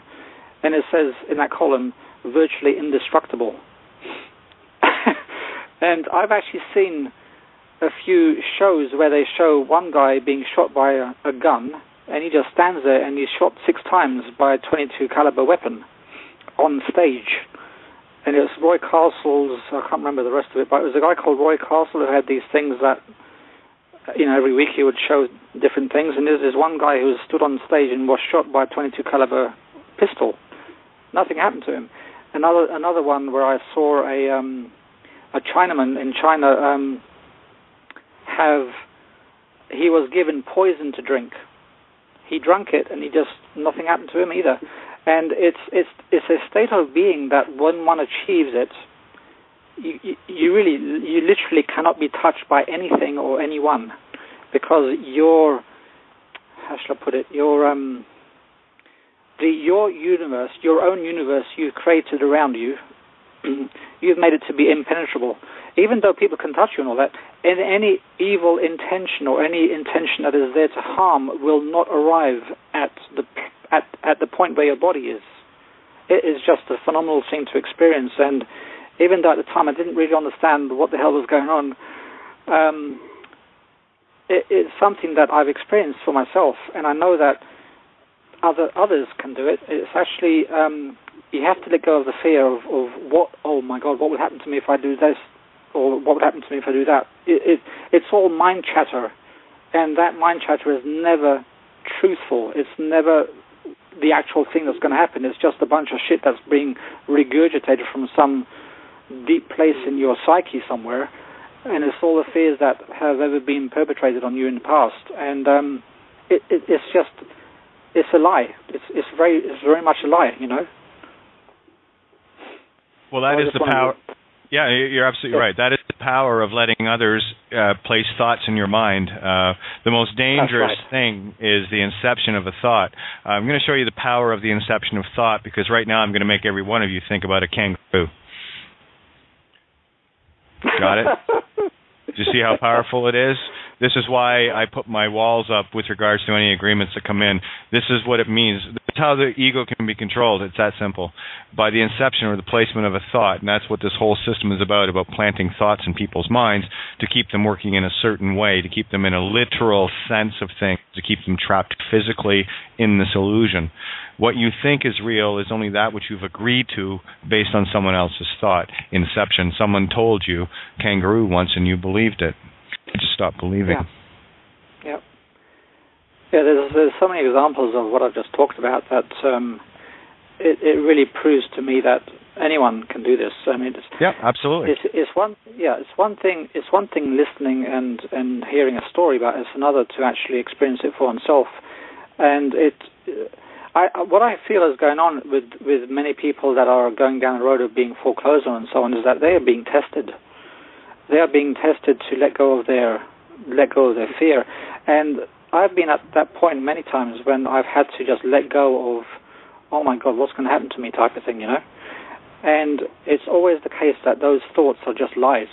Really, they are. They're nothing but just manufactured lies. If something is telling you not to do something, go and do it. Really. Yeah. I mean, I'm serious. If, just go and do it and see what happens. Well, that's exactly how I tested myself. Those things that I felt resistance to, and you know the resistance, you feel it in your chest, literally. It's a pressure.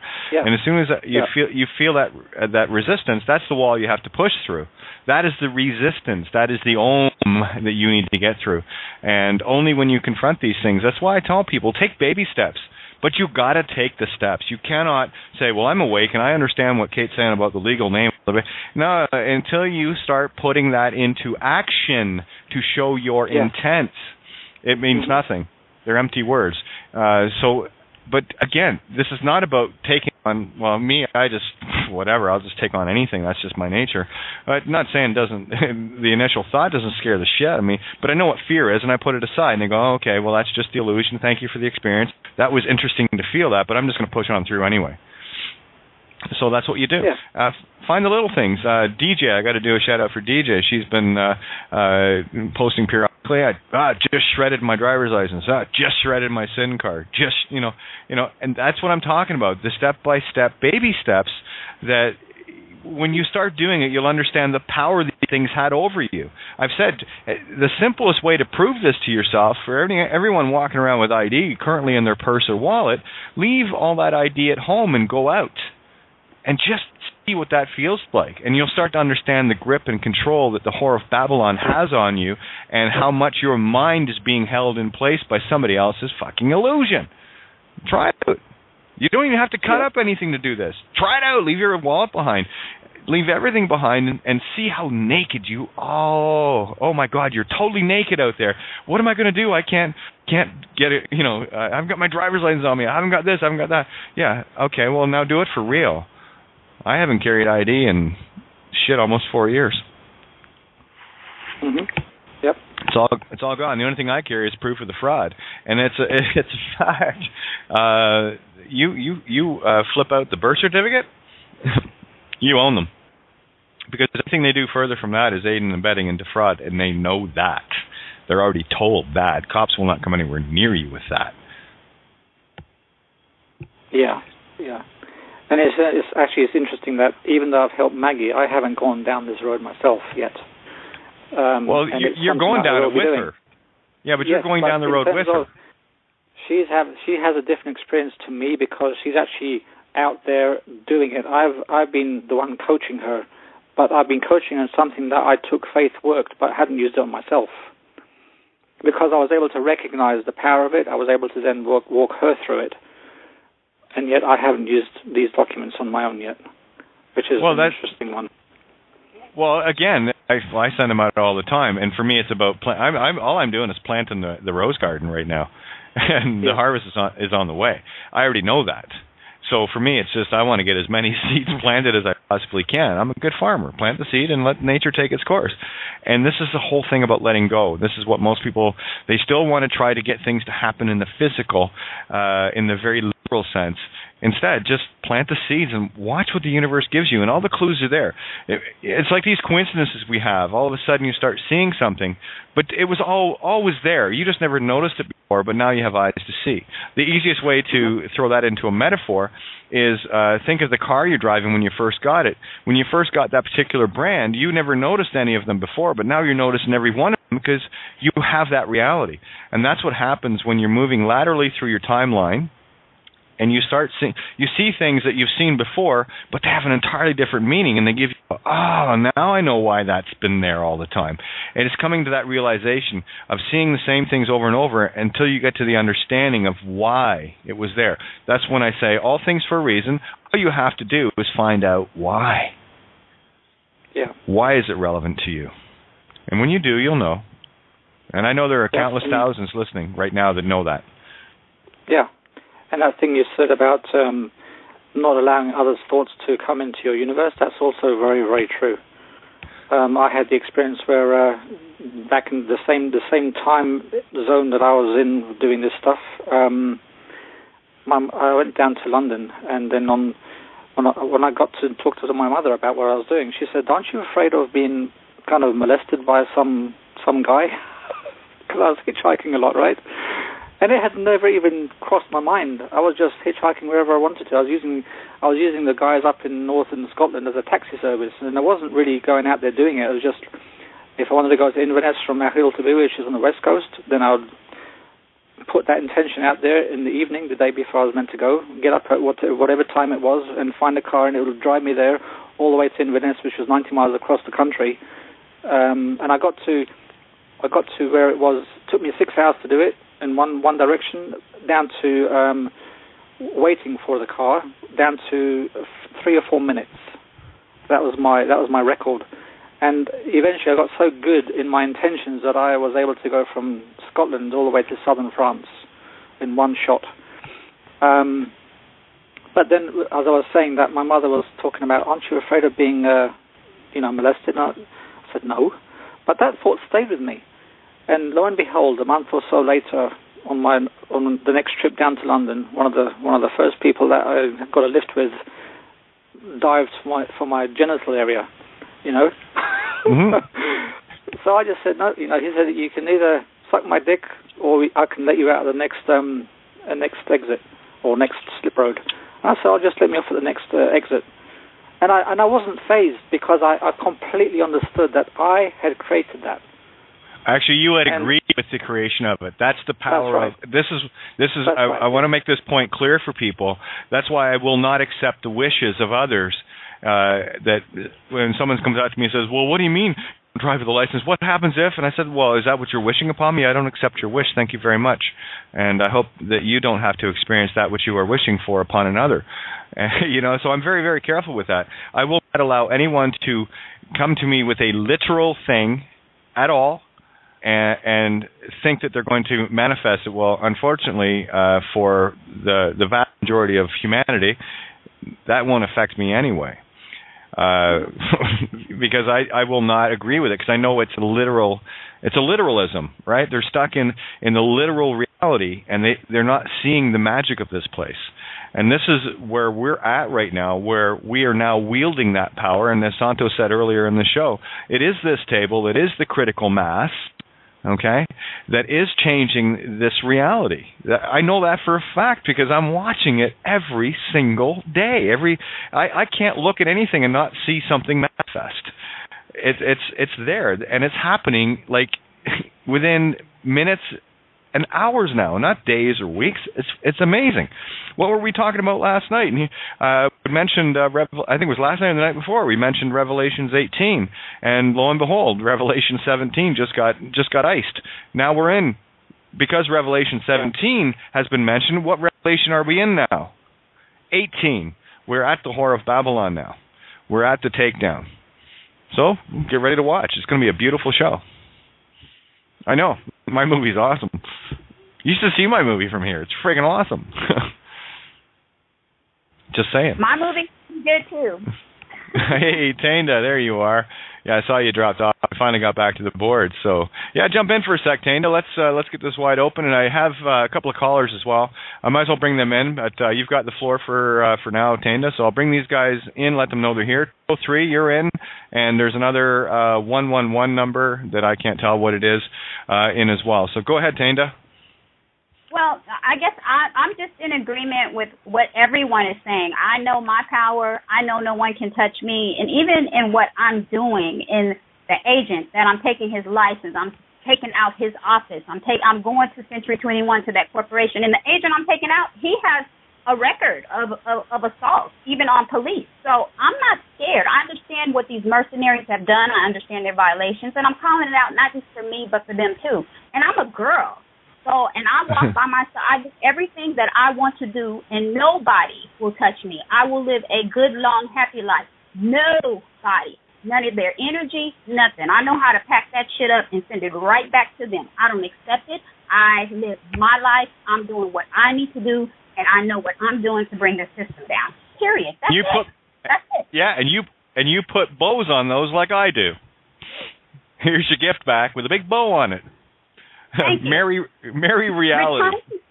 Return to sender. That's my button, and I see it. Return to sender. I don't accept it. Now, that's not my reality. Let's look at the word sender for a sec, right? Say and der. Okay, so we have say, himself, herself, itself, and means mine, and der is German for the, which is theos, which is God. So there's the himself, herself, itself, mine, God. So return to sender, absolutely, give it back. I put it this way. If someone mailed you a steaming pile of dog shit, would you accept it? No. So everything that comes in the mail with illegal fiction is that steaming pile of dog shit. It's okay. The UPU has been uncovered, and we already know that allegory is complete because Canada Post has announced that they're not doing door-to-door deliveries because they know this, and that's Universal Postal Union. The Pope heads that one up. That every piece of mail that gets delivered by any of these postal workers on this planet under the UPU jurisdiction, which is the Universal Postal Union, just Earth, it's universal, are actually aiding and abetting everyone committing fraud because they are the last holder in due course handing the contract over. So it is the postal worker that is doing the most damage in terms of aiding and abetting the frauds. Yep. Yeah. Yeah, it's quite easy to shut down the post. Just get out the front with your video camera every day when the postman comes and just remind him, do you realize that you are committing fraud? You are carrying and touching fraudulent documents. None of that belongs to you. Let them know. Put them on notice. Do it. Oh, yeah. Oh, yeah, it's amazing what people will do to sell their souls, eh? They'll carry little pieces of paper around that are life-destroying contracts that they are the last ones to touch before the one they're harming touches it. So actually, all mail, the last holder of due course is the postal worker. Sorry, your DNA's on it. Your Midas touch, you own it. It's a hot potato. We're playing a universal game of hot potato. So are you gonna hold the potato? No, thanks. You can keep that, and you can take that steaming pile of dog shit to go with it. Thanks, appreciate it. Have a great day. Much love. Just saying. Yeah, best way to deal with unwanted advertisement that comes in that postal box is just wrap it up in dog poo. Get some really nice fresh one, wet it a little bit, throw it straight back in that red bloody box, because that is the box of hell. And then they send your dog shit, send it back. Yeah, it won't be long before the mailboxes get pulled too, so there you go. It's all good. We got about half an hour left here. I'm going to do the shout out now so we can keep this thing rolling right along the way it's rolling. It's beautiful. Great big thank you to Paul Giovanni at criticalmassradio.co.uk and all the crew that are world changing at this time. The hosts and all, of course, all the family. I hate calling it listeners, but you know what I mean, right? At this table, it's your table. So great big thank you for that. Anything anyone can do for donations or subscriptions, please feel free. And if you can't, well, please get the intent there that someone will, and the universe takes care of its own, which it does. If you can't stand on the front lines doing the fight, well, pass up some ammo. That would be great. Muchly appreciated. For those that want to jump into the call, before we roll over, you can call in at 661-467-2401. That's the landline. Once you get on the board, if you want to jump in the call, all you have to do is hit 1 on the dial pad. That lets me know you want in. And if it's on Skype, all you have to do is go to the Blog Talk page, or if you're listening on it, if the Skype button is not there beside the phone number, just refresh the page. It will show up. Click that. Follow your nose. And don't worry about if you don't have a Blog Talk account, if you got Facebook or Twitter, whatever, just sign in using that. And that will bring you to the board as well. Same deal there. Open the dial pad up, hit 1 if you want to jump into the call here. So that being said, wow, let's rock this puppy home. What was I going to say there? Let's bring the other callers in right now and see what's on everybody's mind. Area code 203.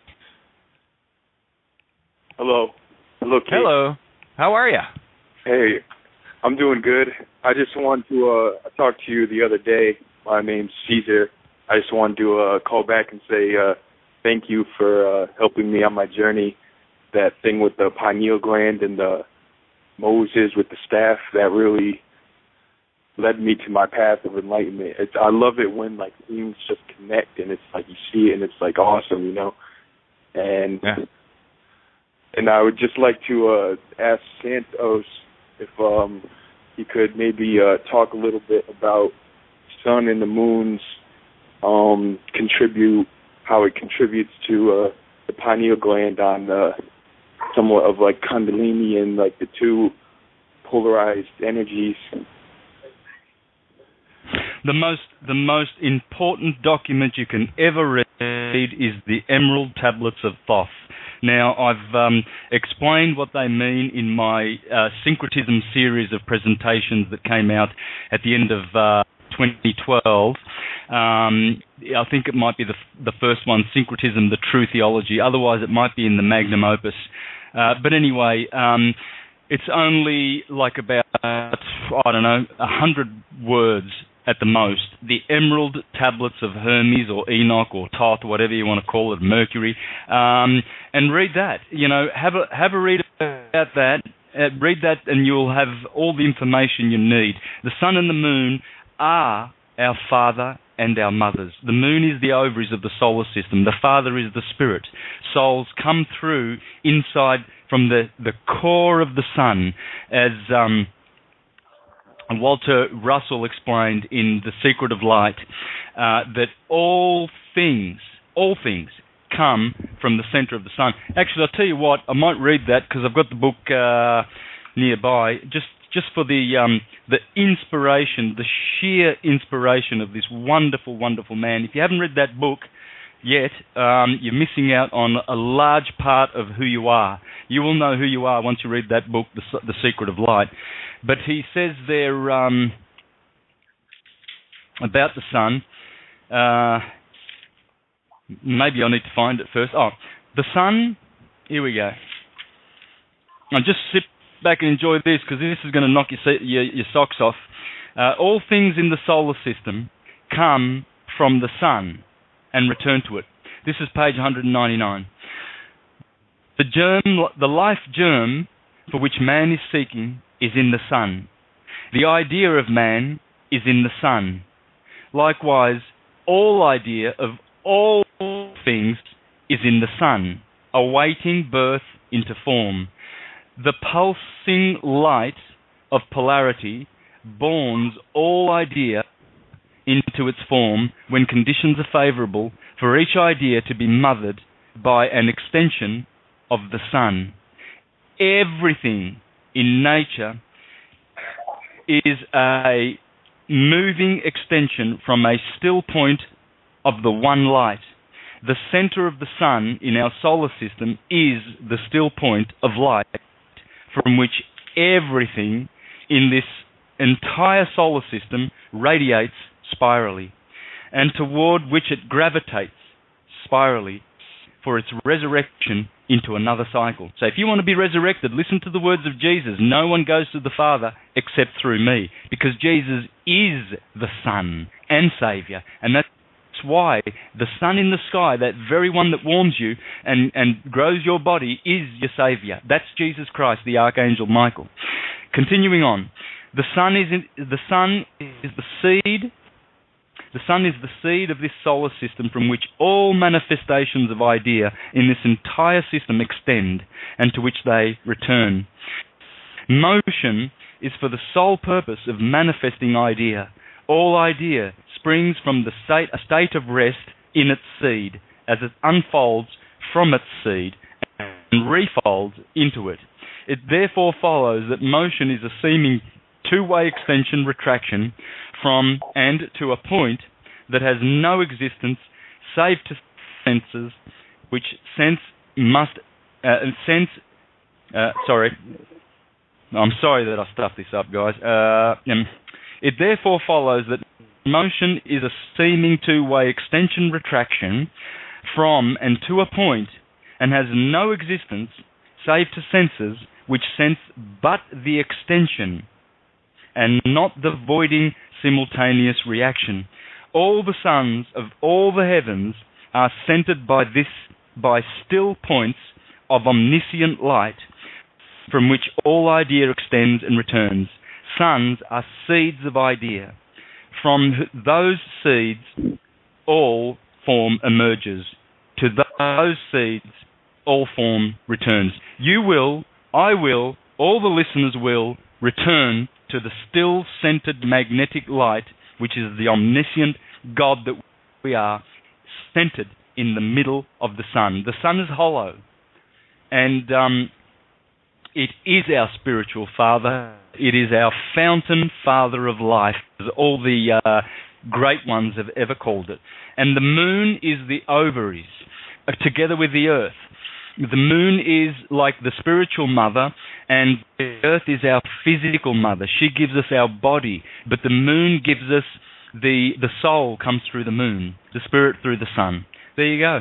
But do read the Emerald Tablets of Thoth and check out my syncretism presentation. I think everybody should just rewatch all of that series, because that is probably the best work I've ever done. And there I showed also the Abrahamic religion is centered on the ecliptic, like everything else is. All things you will ever learn, period, come from the ecliptic. Get to know it, and you'll get to know it when you watch my videos, because there it is. And from that point of the ecliptic, you will grow to know all things, because as Walter Russell put it at the beginning of this book, he dedicated this one phrase to the book, and it is this: in the wave lies the secret of creation. There you go. Perfect. Thank you, CJ, for bringing that up. I'm glad you called back to ask that question, because I remember you asking that, and I said I deferred that. You better ask onto that question, and you did. So thank you. Told you. Yeah. Thanks a lot, Santos. And it's Caesar, actually. Oh, sorry. What was it again? Caesar. Oh, Caesar. I thought you said CJ. Sorry, it's the headset and the connection. It's all good. So sorry about that, Caesar. Thank you so much, though. That was.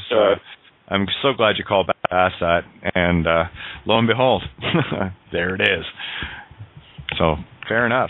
All right, I've got area code 111. I don't know. It's either a Skype call or a landline that just comes up with all ones. Your mic is open, so if you haven't talked yet, say something now, so I know you're there. I'm not. Could be Tony. I have no idea, but. Hey, Kate, how the fuck are you? Hey, in the words of the immortal Osho, how the fuck is it? I love that guy. It was so good. Yeah, what's on your mind?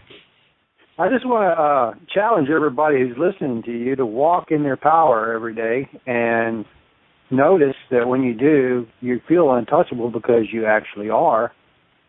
And the way that you do that is to drop all the controls that they've placed upon you. Okay, that's the end of the show. Thank you very much. That just wraps the whole universe up as far as I'm concerned. Yeah, you nailed it. There you go. There we go. No more need for any more shows because that pretty much sums it all up. Just like that. When you turn all that, the controls that they placed upon you back upon them, then you do walk in your own power. And you do feel untouchable, and you are the king. And you do project what you want into the world and have it come back to meet you. Couldn't agree more. Yeah, and it is true. And until you experience it for yourself, you won't believe it. But then that's where the fear comes in to keep you from even trying. So dare yourself. I dare you. Dare yourself to be good for maybe just a whole day. Okay? Go out and imagine yourself. Here, let me... remember I said I can make everybody think of a kangaroo? And you all did? Well, here's something else. Let me plant this thought for you. If you accept it, you are God, you are untouchable, you are invincible, invisible, and nothing will come near you. I think that's a good thought to implant. Unless you're happy with having the shit beat out of you, that's entirely up to you, though. I'm not, it's not something I would do personally, but, I kind of like the untouchability aspect. It works for me. It's as if you disappear because you're no longer in their world. Exactly. And there was a phone call that came in for anyone that was listening. This is going back about 2 years ago, where someone had called in. For the life of me, can I remember who it was? But what this individual told me at that time, and I was only starting to come into realization of exactly what you're talking about, was that it said, Kate, you were at that point now where you are literally invisible in the system, that they will look at you and not even see you, that they will not know where you are. And I had that confirmed in no uncertain terms. I know my reality. For me to try to explain it, forget it. But when you know these things, there is no doubt you know it. There's no believing it. There's just knowing it. And it's like, there it is. Excuse me. Yeah, so, yeah, be God. You might as well. That kind of reminds me of that movie, Dark City, with where you just that power is within you, and you have to discover that you are actually a god. Well, that's what we're here to do, and that's what this whole movie's about. It's just a movie, okay? So when you decide to star in your movie, which you are, you get to be the hero in your story. You are the hero in your story, and I've said this in no uncertain terms. You are the only point of consciousness that you can prove to yourself and you are aware of. Everything outside of you is mere illusion, including the voice that you're hearing coming from me right now. Because the only thing that's real in my universe is me. And everything outside of me are merely reflections of consciousness that is me. And when you start to get this kind of picture going on in your head, things start to make a whole lot more sense, a whole lot quicker. And then you start understanding, and you get a lot of pity for these meat sticks and goons walking around, working at the behest of their masters to harm others for little pieces of paper and false idols. It's sad, really. When you stop and think about it, it is sad. See, I don't have any malice towards these individuals. I have nothing but pity. And it is my wish to wake them up to this. And if they don't want to wake up, that's their call. I'm not going to trespass on their wanting to not exist anymore, because they won't, not in my reality. I just obliterate them.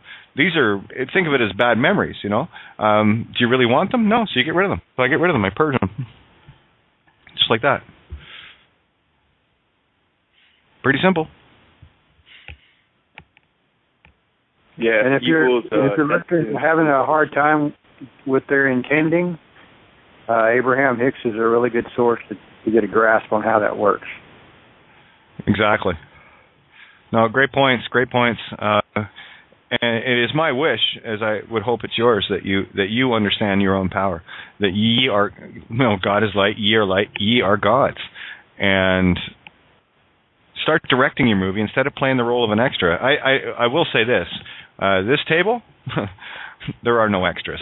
You guys are well beyond being at effect as an extra, and you have information that is far and beyond the normal scope of what the average individual on this planet is walking around thinking that this is how the game works, that they're supposed to vote for politicians, that they're supposed to pay taxes, that they're supposed to watch TV and go rah, rah, rah when there's a war on because their team is, killing others, right? That is the meat stick mentality. That is the dead carrying out the dead, and they will stay there until they wake up to this. And then there's those of us that pass through to the fist fight, with fist fight, will either carry out the dead. And then once we get past the vengeance and understand the true nature of the balance here, then we just simply move into the lighthouse position and hold the light. You don't have to do anything but that. This is the power of you. At what point do you think God, if you're going to put God outside of yourself, let's use a little analogy here. At what point do you think God, as an external aspect, needs to actually get up and do anything? I mean, people get the concept of what God creates. Well, that's what you are. The only thing you have to do is bring that home. You have to bring that in. This is about worshiping outside of yourself, which is what religion teaches. Here, I saw a post on Facebook. This sums it up pretty good. If you walk around telling, and you're the only one telling others that you have an imaginary friend, you're deemed crazy. Yet if you get a whole lot of people together walking around claiming they have an imaginary friend, well, they call that religion. See what I'm saying? It's pretty simple. The whole message there was that ye are God. You're not supposed to worship outside of yourself. That's worshiping a false idol, a false say, which is a fallen himself, herself, itself. So stop doing that. Anytime that anybody can be put between you and God, then they control your access. Bingo. And anyone trying to play that role is, sorry, that's a major trespass on the free will choice of the immutable universal laws. Not a good thing to be doing. That's not the kind of seeds I want to be sowing, and that's why I'm so ever mindful of every seed I plant. Even during these shows, it's I always have retrospect and make sure that I'm getting the right intent across. I'm colorful some nights, and other nights I'm very quiet and peaceful about it, but I want to carry the same intent in every kind of form that will appeal to any kind of lingering ego, if the ego is still there. See, here's the thing about being offended, and why I tell people, if you're offended, then you don't know who you are, because you're still operating in an ego state. You're sorry, God is perfect, has no flaws. How can you be offended?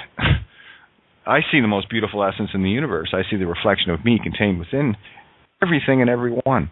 So how can I offend that? Oh, no. What I will do is shred the physical illusion as, the video game that it is. Are you going to sit there and scream at the television set? No. It's not like you're going to change anything on the screen. I mean, you're there watching a show that was pre-programmed for you. And, of course, that's all mind control anyway. But, no, I play the game a little differently. Actually, I play it a lot differently. And that's why we're doing the things that we're doing at this table. So just want to bring others in here, guys. We've got 10 minutes to roll over. So 661-467-2401. Area code 903. You've been waiting for a little bit. I have 780 as well and 617. I'll get your mics open. So there's the order that you guys can jump in. I'd love to hear your thoughts and comments. I've got area code 661, which is a neutral call. But anyway, 903 first up, 780, and then 617. Second. And 661. So I just opened yours so you'll know who you are. Oops, 952 just jumped in too. So 903, what's on your mind? I've been telling you what's on my mind. Oh, that was you. I'm sorry. Yeah. Sorry. The numbers jumped around. So it was 780. That's what I was going to next. Just one more thing, though. If you live a God-centric life, you'll have nothing but good benefits. And if you live an ego-centric life, you'll have nothing but ego problems. Exactly. Guys, I have the mics open, so please be mindful of background noises. It is going live to air. And it's really, really annoying. So I hate to have to say this every night. I figured by now people would get that. If your mic is open, I can hear you and everything that's going on behind. So please mute out on your end, or I will have to locate the call and Put it back on hold. 780. Here? Yep. Hello? You're on. 780, you're on. Hi, Kate. It's Rachel. Rachel, how are you? I'm fine. How are you? Good. Sorry, now that I look at it, I recognize the number. So carry on, hon. Was the noise coming from me? That's my grandson crying in the background. Is that what you heard? Could have been. Okay. I have no idea. I have to trust on those on the other end to know that there's noise in their background. So if there is, I can hear it. So. Oh, sorry, I don't know nothing about this stuff. Right. I don't know if I have time to really tell you about what happened the other night. My friend and I were sitting here in our house, and a knock came on the door at 8:00 at night, and it was the cops. And I didn't know who it was, and Ashley went and answered the door, and he stuck his boot in the door and wanted in the house, and he actually charged us with possession. He took about 10 roaches from us. I had no ID. I gave no ID. He gave me the charge with no ID because I had none. I said, I don't have any. I got rid of everything. I sold my home, like I said. I moved to where I am, and I'm off the grid. I've given everything up, and they showed up here, and charged both of us with possession of about 10 roaches. He wanted inside our home. He said that if we did not hand over what we had, that he was going to take us to the car and put us in the car and have more cops brought in. He was going to search the home. So we give him Ashley went and give him the roaches, and he goes, well, now I'm charging you with possession. So he charged us with possession, and we have to go to court. I think it's February 5th for possession. But my name, when I signed the paper, I never signed my last name. I just scratched in my first name, and on my copy, it doesn't even show my name on it at all. I had no address. Well, here's the problem, Rachel. Here's the problem, Rachel. You're still accepting it as your name. Yeah, I know. Okay, so this is spiritual. This is not a physical game, and as soon as I hear of any sort of interaction, there's still a spiritual thing that needs to be solved on your end, and that's it. So what we have here is a beautiful blessing of a cop aiding and abetting another living soul that into legal death. So they're actually guilty of premeditated murder and, of course, fraud. And all the rest of it. So what has happened here is you were given an open door to start ramming real truth into the system. That's what I've been saying. I said, this is such a pathetic case that this just seems like it was dropped in my lap. There you go. You got your into the system to show what's going on, to bring my part of it down or whatever. I know what's going on, and I just felt like it was just an opportunity. I giggled from the time he was gone. I thought, what a fool. And like he says that we're worried that they're going to come back and do a search. He says that he's a very intelligent police officer, that he's been well trained and that he can tell the difference between just burnt pot and fresh pot. So he's accusing us of having a grow up in the house here with two little children that are living here, right? Who were not home at the time, by the way. Rachel, what he's doing is he's trying to plant seeds. You want to talk about planting seeds? Here's what he's doing. These guys are very well trained in the art of deception. I mean, that's what a law enforcement is. They're false impersonators with the purpose and intent to deceive someone. That's right in Black's Law.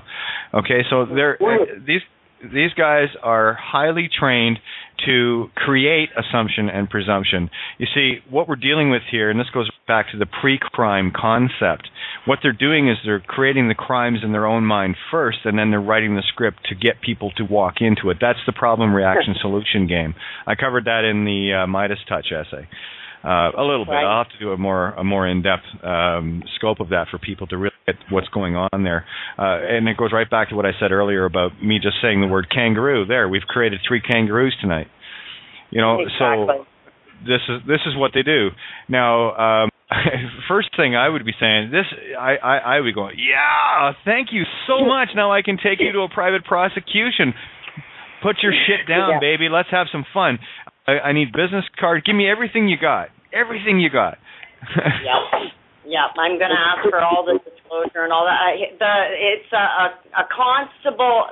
It's like chicken scratch, but his badge number is 60 231. He's out of Red Deer. I think his name is a Sanan or something like that. He puts it like chicken scratch. You can't even understand his name, but his badge number is 60231.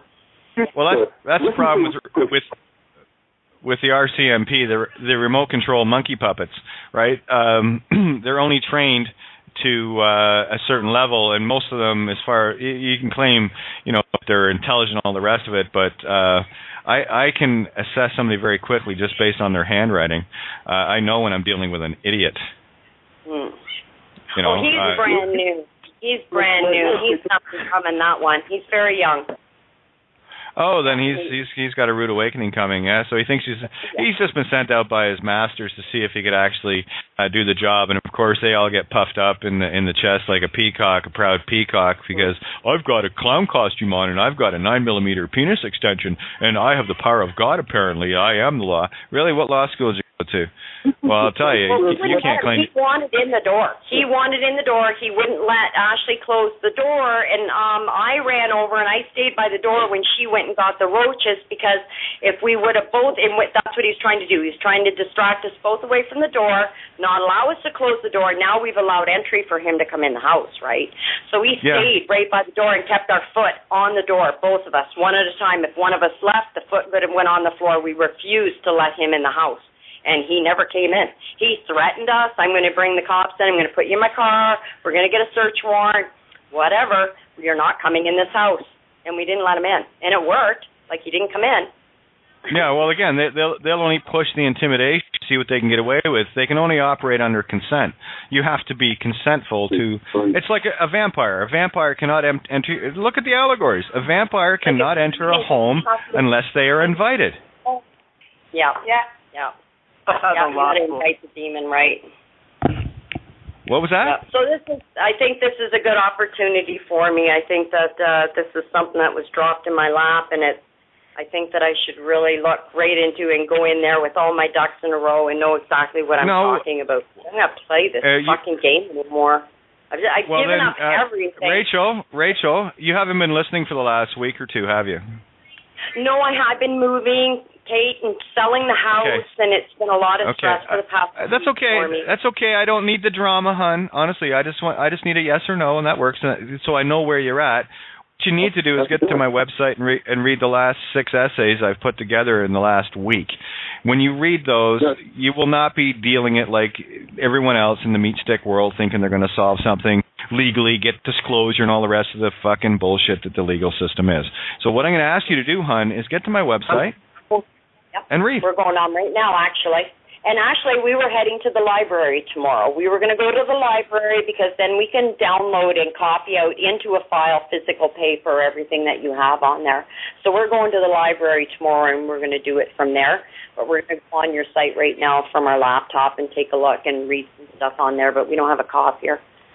So I like to have everything in the physical. I don't like the computer. I'd rather have it in the physical. Well, have a look at the document, I Am the Witness cover letter. That's pretty much a summation of what's really been going on, and we're working on the private prosecutions, and we have them shitting themselves. So it's... Oh, here's something else, too, that, and this one goes out for all the cops out there. You do realize, officer deception, that every attempt you make to add or ask for someone's legal name, you are in fact committing murder with intent. A human being can be a person, therefore a person can be a human being. So if you are trying to create a dead legal person, you are actually killing that individual. And here's the thing about attempted murder, or if someone has intent to kill you, you can be killed in self-defense. Lawfully. Okay. And legally. Right. Sorry, I don't mean to put that seed out there, but that's the facts. That's the way it is. Yeah. No, you want to dance with the devil, expect to get your hands burnt. Okay? Yeah. That's the bottom line. We're going to read all up on this, and I'll keep in touch. I got on Skype, but I'm doing this through a phone right now. I didn't do it through the Skype, but I did set all up and everything, and I'll try to figure that out a little bit more. Like, I'm computer illiterate, so I really apologize for the baby crying in the background. I had no idea. That's okay. That's fine, hon. That's fine. And stop planting seeds of being something less than perfect. When you say you are illiterate, you are being illiterate. When you say you are something, you are creating it. So you are absolutely perfectly computer literate. Okay. Change your intent. I see what you're saying. Yeah, I see what you're saying. Our thoughts emanate. Okay. Yeah, our thoughts emanate. You're right. Okay, Every thought you is have a good night. You too, hon. Much appreciated. And I'll be calling back and keeping in touch and letting you know what's going on. You're going to be excited when you read this stuff. So, and remember, everybody, every thought is a wish. Be careful what you wish for. Yeah. I'll do that. Okay, well, you take care and have a very good Christmas, and we'll talk to you soon. Merry Crucifixion to everyone. Okay, talk to you later. All right, much love, kiddo. Take care. Area code 617, Boston. What's up from Boston here? No, I don't have an What's up from Boston, Mass? Hey, listen, this is a serious area up here. We have a lot of activity up here. In the way of everything that we're talking about. I mean, you can see an example of it within seconds in Boston. It's like instant manifestation. It's instant manifestation here. It's actually instant manifestation everywhere. You're just a little bit more astute in seeing it. Thank you for being that. Yes, I guess. So there, I mean, any of these things you see in the external world, I guess what I'm saying is for anybody who needs to see those examples because they don't feel it, they need to look outside to feel it inside maybe at some point if they're getting there. Then there's some good things to look at that, are good proofs, I guess, to people who aren't believers or however you want to look at it, that when you look at the, it'll confirm the as above, so below. Absolutely. Yeah, and this is the joy. Once you start getting your God eyes and God ears on, this world changes in such a way that it is absolutely mind-blowing beautiful. You cannot help but get excited when you start seeing your own allegories playing out in front of your eyes, when you start seeing the things that you're intending, changing your timeline laterally. This is what we're doing. We're shifting sideways through that sine wave. We're swinging our pendulum back to center. Yeah, what's called defamation. Sorry, what was that? Go ahead. Is there anybody here? Yeah. Yep. You don't realize what you're doing. But you better look up narcissism because you are stricken with it bad. And I know your weaknesses. Is this a recording from 1950? I think it might be. You've got a personality disorder. Did you know that? This is strange. No, like that's okay. Yeah, it sounds like a voice from the past indeed. And I think I know which one it is. There we go. Yeah, well, they had to show up, so thanks a lot. Appreciate your thoughts. Area code 952. Hey, how's it going, brother? Good. How are you? Whatever. Whatever. Great. It's all good. Hey, yeah, man.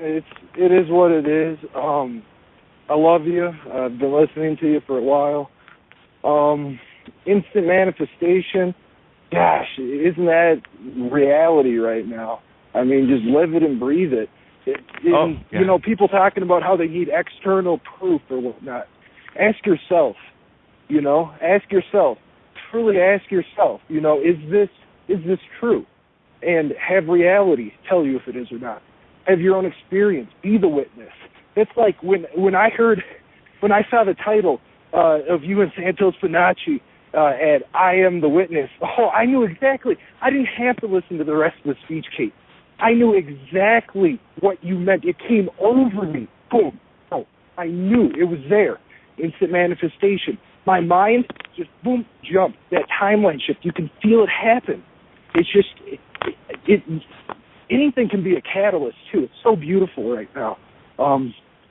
You get what I'm saying? Oh, totally. Same level? Yeah. Oh, this is the game we're playing. So, and what you're talking about, and I know that I have to know that everyone listening right now has had this, other than our shield friend, but has to know that they're seeing the magic, and when an epiphany hits you, it washes over you like a tidal wave. There's just no other way to put it. You just get that bliss aha moment, and you just know. You don't have to think about it, because knowing something requires no thinking. Thinking is still a process, right? That's why as a Gemini I had to learn to not think in order to become the Aquarian I know. Right? Right. So yeah, totally get it. Yeah, and jeez, I don't know what else there is to it other than realizing your own power, that fear issue, and that's the other thing too. That's why people being so afraid of the system and like automatically, oh, you're in it, or like use a name or this or that. It doesn't fucking matter, and that's like if you were a fucking king running around England, it wouldn't matter what you wipe your ass with or what the hell, anything. It doesn't matter. You're the sovereign. You know, it doesn't matter if you go play in the sand pit with the kids. It doesn't make you a kid. You're still a sovereign. But you get to go play with the kids if you want to. You know, it's like you get to do what you want, and it's just like use it if you need to use it right now. Okay, don't beat yourself bloody over. Oh, I have this kid. I have this responsibility. Deal with the reality in front of you.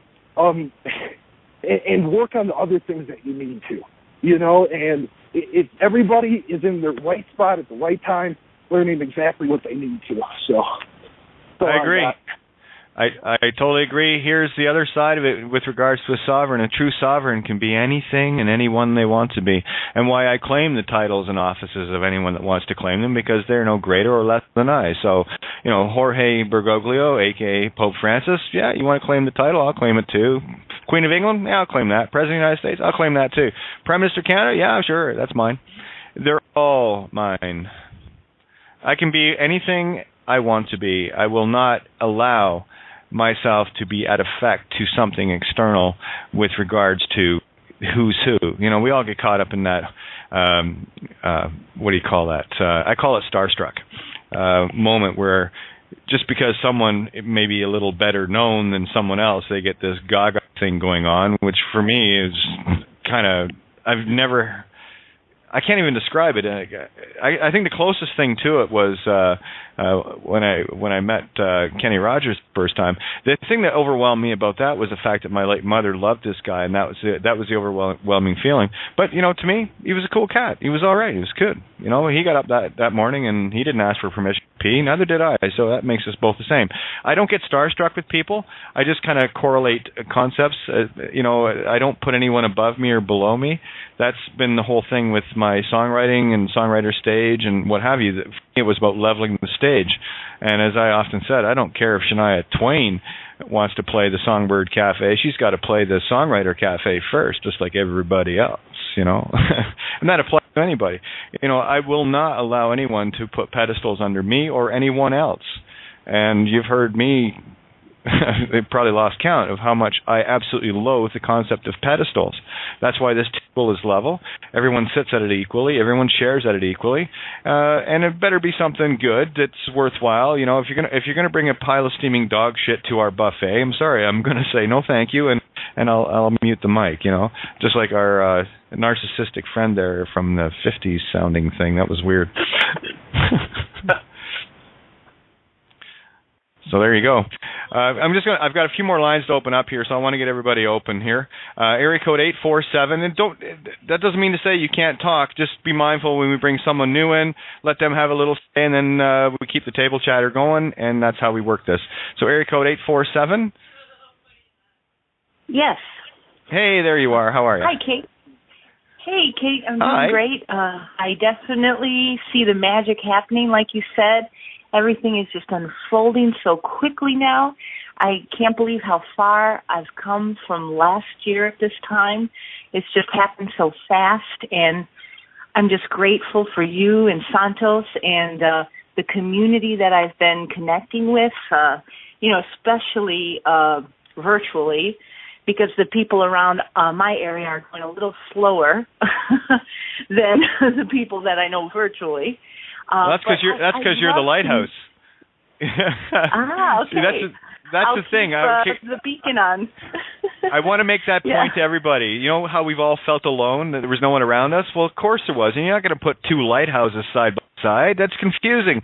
You're going to put one lighthouse far enough away from the next lighthouse, far enough away from the next lighthouse to steer all the ships home. So you're the lighthouse, so get used to it. Well done.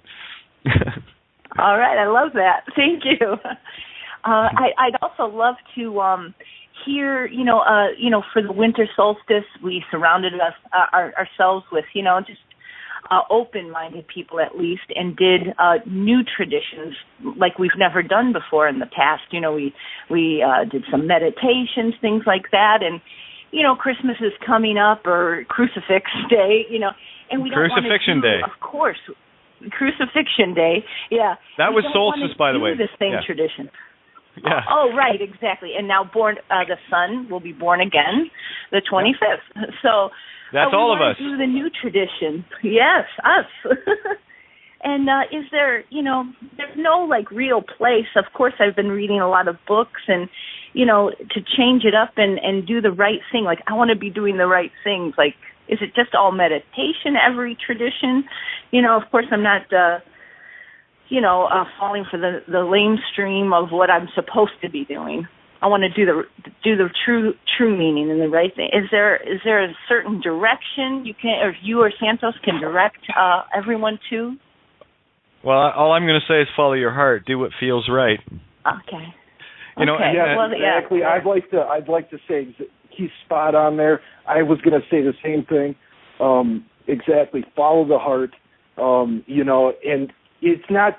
And as Kate was saying right beforehand, he dislikes pedestals. So, the whole idea of asking for Santos or Kate, that's wrong. You have to go home. You have to find yourself, and you have to create that ideal situation that you would like to find yourself in every day. Surround yourself with the people you love. That kind of thing. Create your harmonious place for yourself. That's what I would say. Gotta steer the ship. Well, steer the ship is exactly right. Yep. I hear you. Yeah. You're the lighthouse, so there's a nice point to think on. You're the lighthouse, and the energy that you are emitting, this is why those that are here need to understand the power you're wielding, because you came here as the lighthouse. You always knew you were going to be. And don't tell me you didn't, because you always knew you had a very special role to play. Come on, tell me you didn't, and I'll call you a liar, right? You've always known this. Yes. We all of us at this table have always known this. What we're doing now is finally stepping into that. This is my lighthouse. I am going to fire the light up. And what's happening when you fire the light up, all the ships, the minds around you, you are affecting them. Your intention, that's why I say follow your heart. Your intention is 10,000-fold greater from the heart than you could ever get from the mind.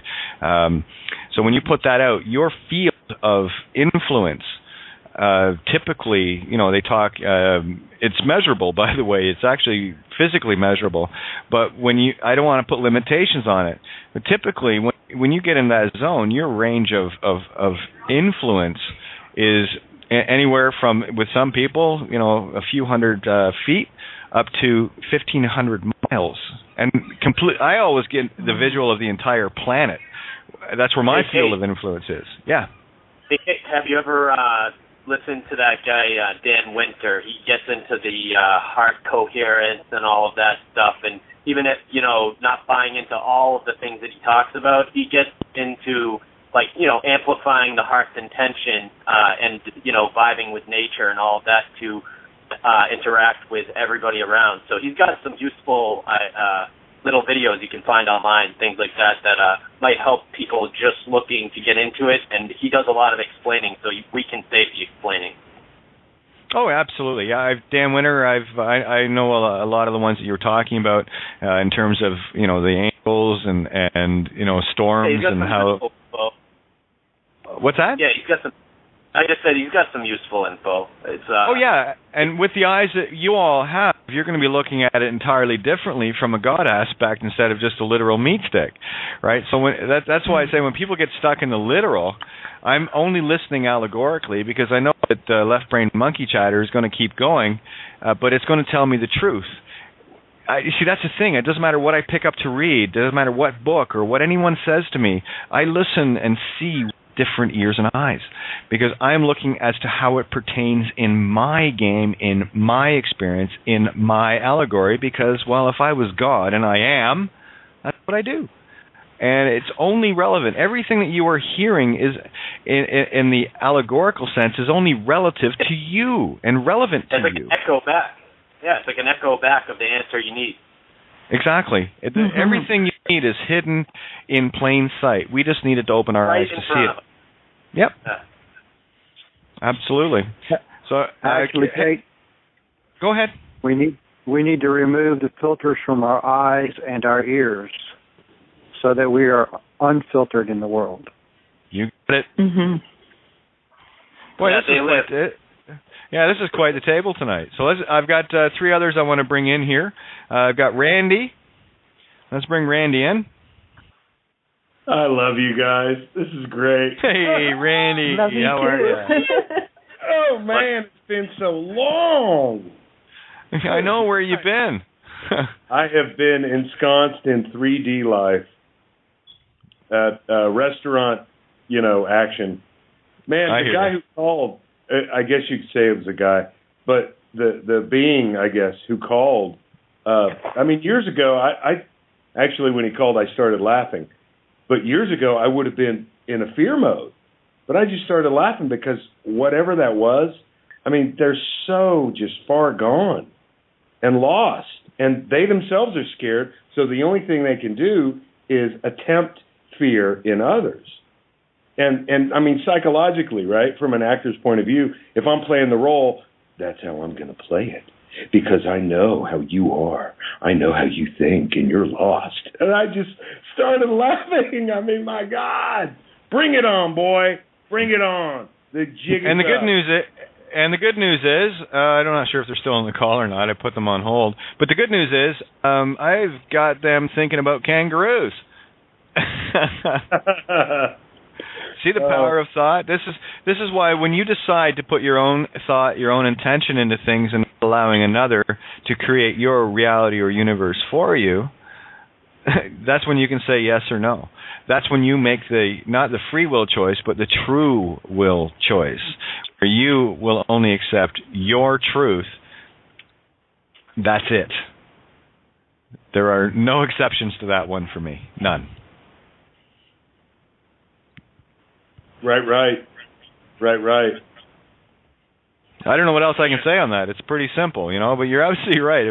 I'm listening to this guy going, okay, sounds like a really bad Rod Serling Twilight Zone episode, but, so let's play this out and see what else is going on. And, but you're right. And these people, if this is the level of effect they think they have, they are such a far cry from reality, and they haven't got the foggiest clue as to who and what they are, and they're caught in their own psychosis. Sorry about that, guys, but that's just the way it is. They are. It's not something I would do personally, but that's that's what you want to do. That's your choice, and those are the seeds you're planting. And get on, yeah. Unfortunately, they're not for you. They're not going to affect me. They're just going to come back bouncing in your mirror and biting your ass. That's what the golden rule is all about. Yeah. So let's bring some. Hang in there, Randy. I'm just going to get the last 2 lines open here, and then everyone can have a free for all. I think I've got Vita here, 443. Yes, you do. Hello. All right, baby. How are you? And I got one more. I got area code 727. Let's bring you into the call.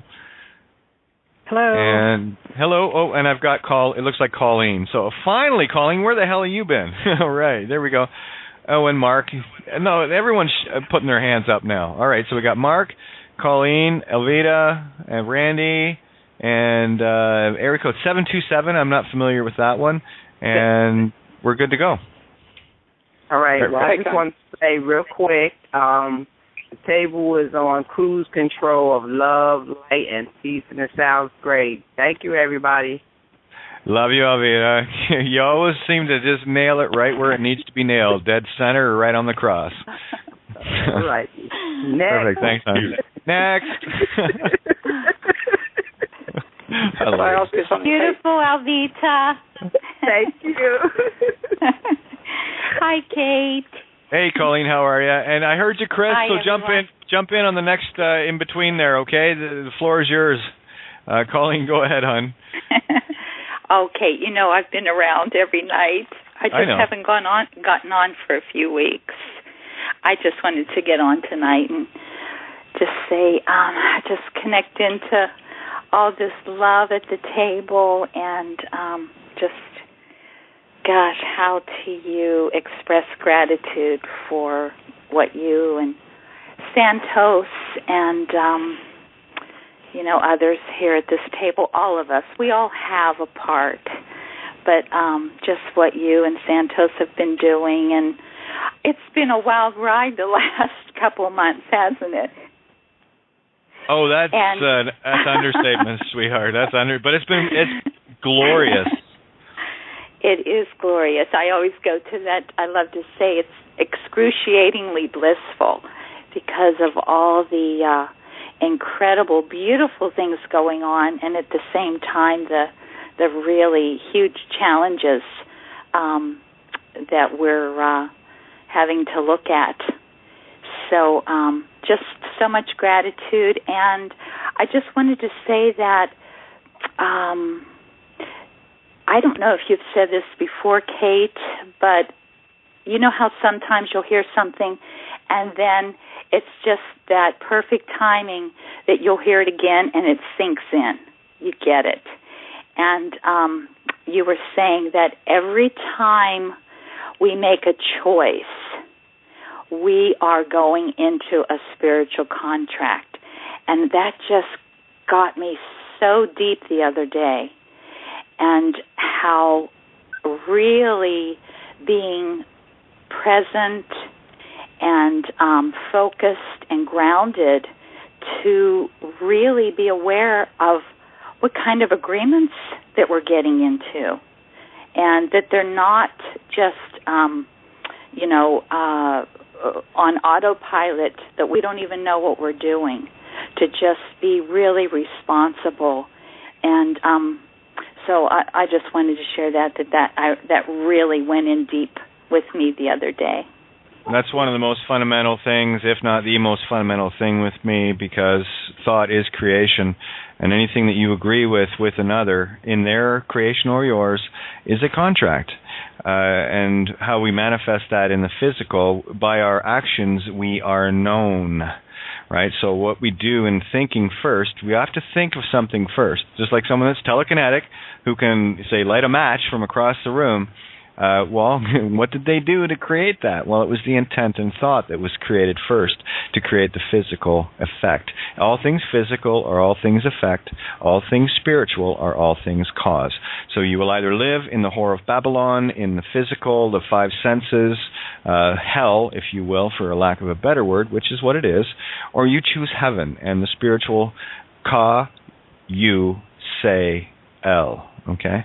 That's a spirit of...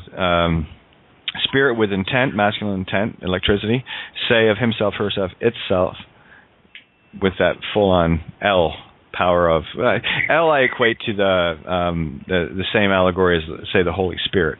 It's the culmination of the power. So there you go. You can be causal or affected. I'm good with the cause thing now. That's why you got to be the master and commander of your own ship, your own mind, your own helm. And when you take over your own flagship and you say that no one else will steer your ship for you, that's your mind. That's when you become very mindful of all the agreements and you start hearing people differently. You start hearing how they are getting you into contracts and you're unwitting about it. Yeah, that's why everyday conversation, people are speaking mindlessly. That's what they mean by Babylon. You just babble on, and that's how this is created. Now, the other thing that came across, too, the Tower of Babel, and what it was representative of, and why it was destroyed, was man's desire to climb out of the Tower of Babel. And the other interesting story I heard about that once was the fact that they were trying to get the tower high enough so they could observe the heavens unobstructed. So they could be proper astrotheologists like Santo. Well, when you really get it, that it is a spiritual contract, I mean, really go deep and drop into that. I mean, like you said, that's what it's all about. Yeah. And, I was just going to say about Tobias, right? What he would say, feel that for a minute. Yes. And I would just encourage everyone and support in, going deep, dark, and in the quiet, especially right now, the last days of the dark winter. And, we just came through solstice, but, it really is a time to go in and, rejuvenate. This is the 3 days of darkness the Mayans talk about. We're in it right now, and the resurrection, whether you choose to be, is on, according to the Gregorian, it's on Wednesday. Isn't it interesting? By the way, Santo, I did want to bring this up with you as well. In the moment of now, it is midday all the time. It's midnight all the time, too, and apparently it's 1 p.m. and 1 a.m. and 10 after 3 all the time. That's the illusion of time and chronos, because the sun is in the midday sky somewhere, is it not? Always, that's right. And I would symbolically keep it at 12 midday. That is the best place to have any planet, period, in your chart, and that's the midheaven. That's where, most of the glory in the life comes. Now, if you don't have anything in the 10th house, fear not. Just look at the sign that is there and have a look at its planet, its ruler, and see where it is. And that will tell you how it is you get things done in your life path. But, the sun in the midheaven, that's the sun. That's, Jordan Maxwell, I remember he taught me this years ago, that, the sun the Father Most High is simply talking about the sun at midday, and the other fathers, the father this and the father that, all those epithets there, they apply to the sun in different positions. But the sun most high is midday. So I would recommend to everybody to have the sun at 12 o'clock midday in your lives all the time, illuminating you. And as Proclus said, the sun is the illuminating intellect of the mind principle. That's what it is. So in my moment of now, it is always midday, because it is always midday, as can be proven anywhere on this planet, as this planet supposedly rotates and what have you. So just a little thought that I thought I'd pass along to see if it resonates with people, and if once they get the concept, well, gosh darn if we're not running midday at all points, 24 hours a day. It's an interesting point, though. It doesn't matter. Somewhere on this planet right now, it is absolutely 12 noon. At all points of the clock, all day, regardless of what it looks like outside. Don't be fooled by the dark or the light. Do not be fooled by the physical illusion. Get the concept, and it's all good. So midday is 12 o'clock, noon. Okay. 12 noon. Yep. 12 noon. And what would you say would be the real significance of that?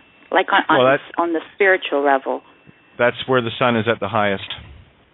Mm-hmm. At the highest point. Sun is the best one to describe that in terms of the sine wave. When the sun is at midday, astrologically, what does it mean? Yeah, well, it is on top of the mountain. You've got to look at the glorious point of the sun when it reaches June the 21st. There's many, many reasons why the top of the sine wave is the most glorious, glorious point.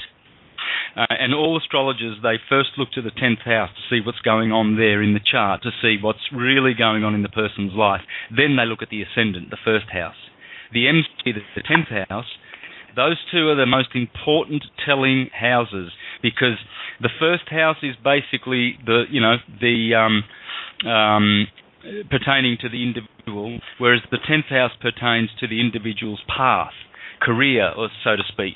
And so when the sun, reaches midday, he's climbed the mountain. And of course, on June the 21st, when it reaches the solstice, the longest day of the year, there he begins to conjunct his mother, Isis, the brightest star in the sky. So whenever the sun is on that solstice in between Gemini and Cancer, on June the 21st, we know that Gemini, the deacon of Gemini, is Canis Major and the big dog, and we know that Sirius is the brightest star in the big dog. She is the dog. And so the astrologers know that when they are conjunct, the sun and his mother Isis, then come the dog days. Well, the dog days, the hot, very hot portion of summer, is due to that conjunction. And a conjunction is a conjugation, i.e. a marriage. So Jesus is marrying his mother, and which brings me to the title of my next presentation. Hold your ears if you've got weak ears.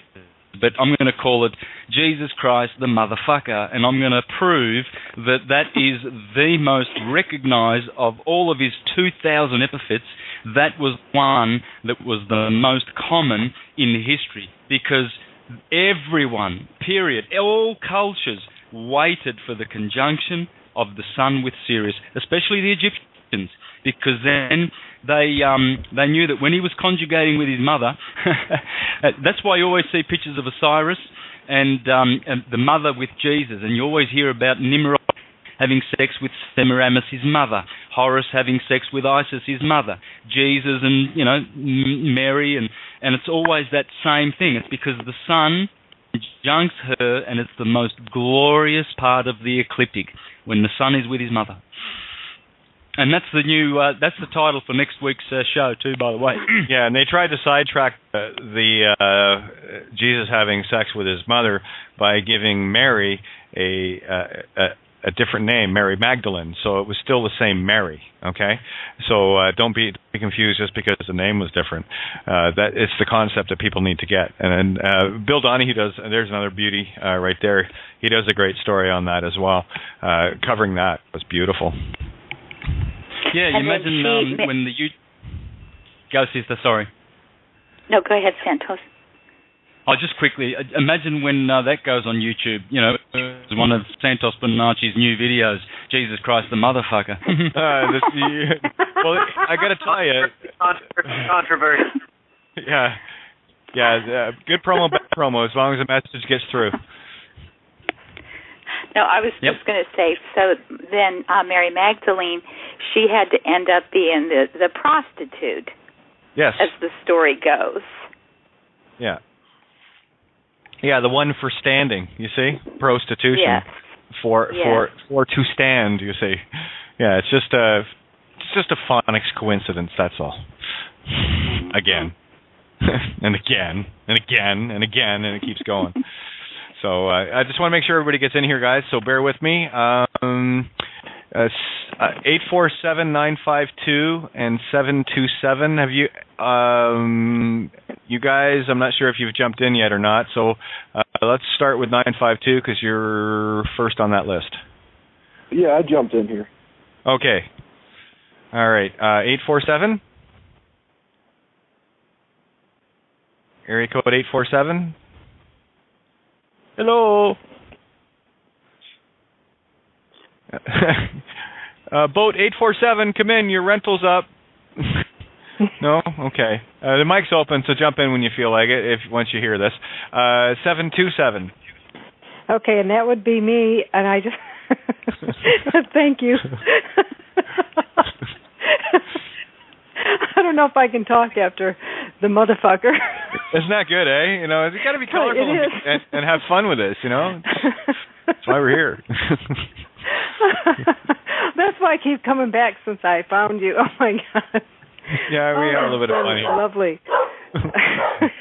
I have giggled, and let me tell you, the audience, the websites, I'm getting a wonderful education, and I've watched lots of Santos' videos and stuff on YouTube before I discovered you, Kate, and I've been loving your website as well and reading your writings, so I feel like I'm getting a real education, and I don't want to miss a show. Isn't it fun? So I had to call in. Yeah, it is. I had to call in through my phone line because I'm not able to do the Skype. And when you've pulled me in, I can't get my mic to close. I don't know how to mute it temporary.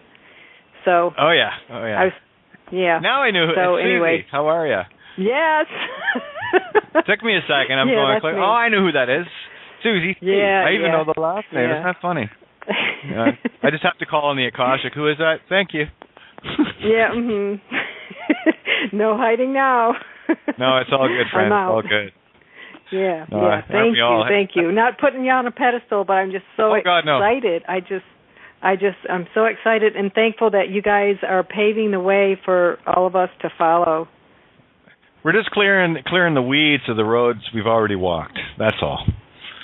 Yeah. We've all walked the road. And you were the hero in the movie once, and you're the hero of your own movie. So this is why for me pedestals are beyond idiotic, because it's like it's like this. We're all kind of revolving, taking turns of playing this game, and you all know this. You all know you're the hero of this story. You know this. I'm not telling you anything you don't know. Tell me that does not resonate with you. You are the absolute superstar hero of your movie. Yes or no? Yeah. See? I'm my own star. When you get that, that's what it means to be light. That's when you get to become the star, the divine feminine, the creator. You're the director, producer. You're fulfilling all roles in the movie, extras included, and you are the audience. You become the all-encompassed all in your movie, and it's just I don't know why people would even want to be any part of this system when they know this. They have an example of that that's like right in that Harry Potter movie, the last one, where he's like, it's in the white room, and he's like, this is your show. It's literally in that kid's movie. Like, they try to tell people in such an occult way, and they think that it's just this little wizard movie thing, but it's like, even there, they're trying to tell you right there. Yeah. Like even these, psychotic roles that are being played, like pedophiles and all the rest of it, this is still our consciousness. This is still a part of our drama. In order to find how beautiful we are, we must also see how ugly we are, to get that contrast. And that's all this game is to me, is contrast. Right. So we're just looking for more bliss. So the more evil that we perceive and see and go, no, I don't like that, what do we get? We get the mirror reflection of the absolute beauty contained within it. So that's why I have gratitude for everything. I see the gratitude in what I have been through. And I have my days and I have my moments. I'm still human. I'm still working through things. And this is why I love doing this, because we all get to sit at this table and I get to spill my guts as far as my experience goes. And then you guys can come in and do the same thing. And we experience this together and it becomes very real for us. And that's it. And for me, it is more important for me just to be you. There's nothing special about me, and there's everything special about me, just like you. And I'm just trying to show how you are so special, and you've been missing it. I'm just here to, my main goal and thrust at this table is this. I'm here to empower you, because we do this together. That's right. You're here. Woo-hoo. No more Kate. No more divide and conquer. Yeah, jump in. Hey, it's Mike. Just got back into the house, and somehow I got my sister to jump on. I said, hey, you got to get on here, open it up. So when I finally get home, and I get to hear you and Santos and all these lovely people. Beautiful. Thank you. You guys make my heart sing. Isn't it fun? Are we having a good time? I got to try to bring Christopher back in here, too. I just noticed he fell off. I was wondering why he hadn't jumped in yet. So just give me a second here, guys. Carry on, talk. I can walk and chew gum here. Kate, I just had a download about something you said a little while earlier. You said we moved lateral on the timeline. What was the cause of that? On the timeline to move lateral, that's how we move. We move lateral. People, this is the problem with linear time. They got you thinking that there's a future and a past. No, there's not. There's only now, and the only way you can move through now is sideways. You got to get sideways on this shit. You got to kill, right? Sideways, kill the name, right? So that for me was a big clue as to the lateral concept of this game. So what we're doing is we have infinite realities paralleling. And what we're doing, this is why the technology of, quote, time jumping can work in a linear sense, because we were not aware of the lateral. So what I'm doing now is going lateral across, and the timeline, I'm literally bending the sine wave into my timeline. And everyone that joins in on that is we're part of our timeline. This is our timeline. And what we're doing is shifting the reality outside of us as a result. This is why we have to do this together. Like a magneto. Pretty much. Like a giant force that draws everything together. Exactly. Bring it up. Yeah. What I try to do is when I get a concept in, I try to kind of proof it up. I usually have body motions that go along with the elements of the concept. And if you're riding a sine wave, you're going up and down. So if you bend your knees, you're up and down. But if you're moving sideways, as you bend your knees up and down, you're making a circle. And if you're traveling a distance or a linear fashion while you're doing that, you're actually on a spiral. Now you're seeing creation. Look at you go. Show off. Now, if you put your axis in your belly button and spin yourself around as you do that, you've added another dimension to that. And then if the axis goes to the top of your head to the bottom of your feet and you spin yourself around, you're doing 360 degrees as you spiral through the universe. Exactly. And now you're seeing creation for the first time. And this is why those that get stuck in the physical trying to, figure it out or try to solve things with physical, that to me is just pure Atlantean. How did that work out? Yeah, I didn't think that was a good idea either. I don't do the same shit over again. That's called insanity. So there you go. And Chris, you're back in the call. Sorry, I get going on this and I get distracted and don't see people posting. So my apologies for not seeing that sooner. You got Anya on the line by any chance? She's also having trouble. Oh, who were you looking for? Anya, Anja. Have not got her on the line. She's in the Kate main room. Yeah, I know who Anya is. I can try to add her to the call here. So just give me a second here. Wrong one. Try. By the way, your site is blocked in Sweden. That's what I saw on her computer. Good. They don't like truth, do they? There you go. There's the allegorical proof of how dangerous this bitch is. Isn't there some central something Illuminati there? Some kind of crap? What's in Switzerland? Is it the banking or gold or something? Well, Santo, jump all over that one. Oh, look, they're everywhere. Look, in Switzerland. Are you talking about Switzerland? Yeah. We've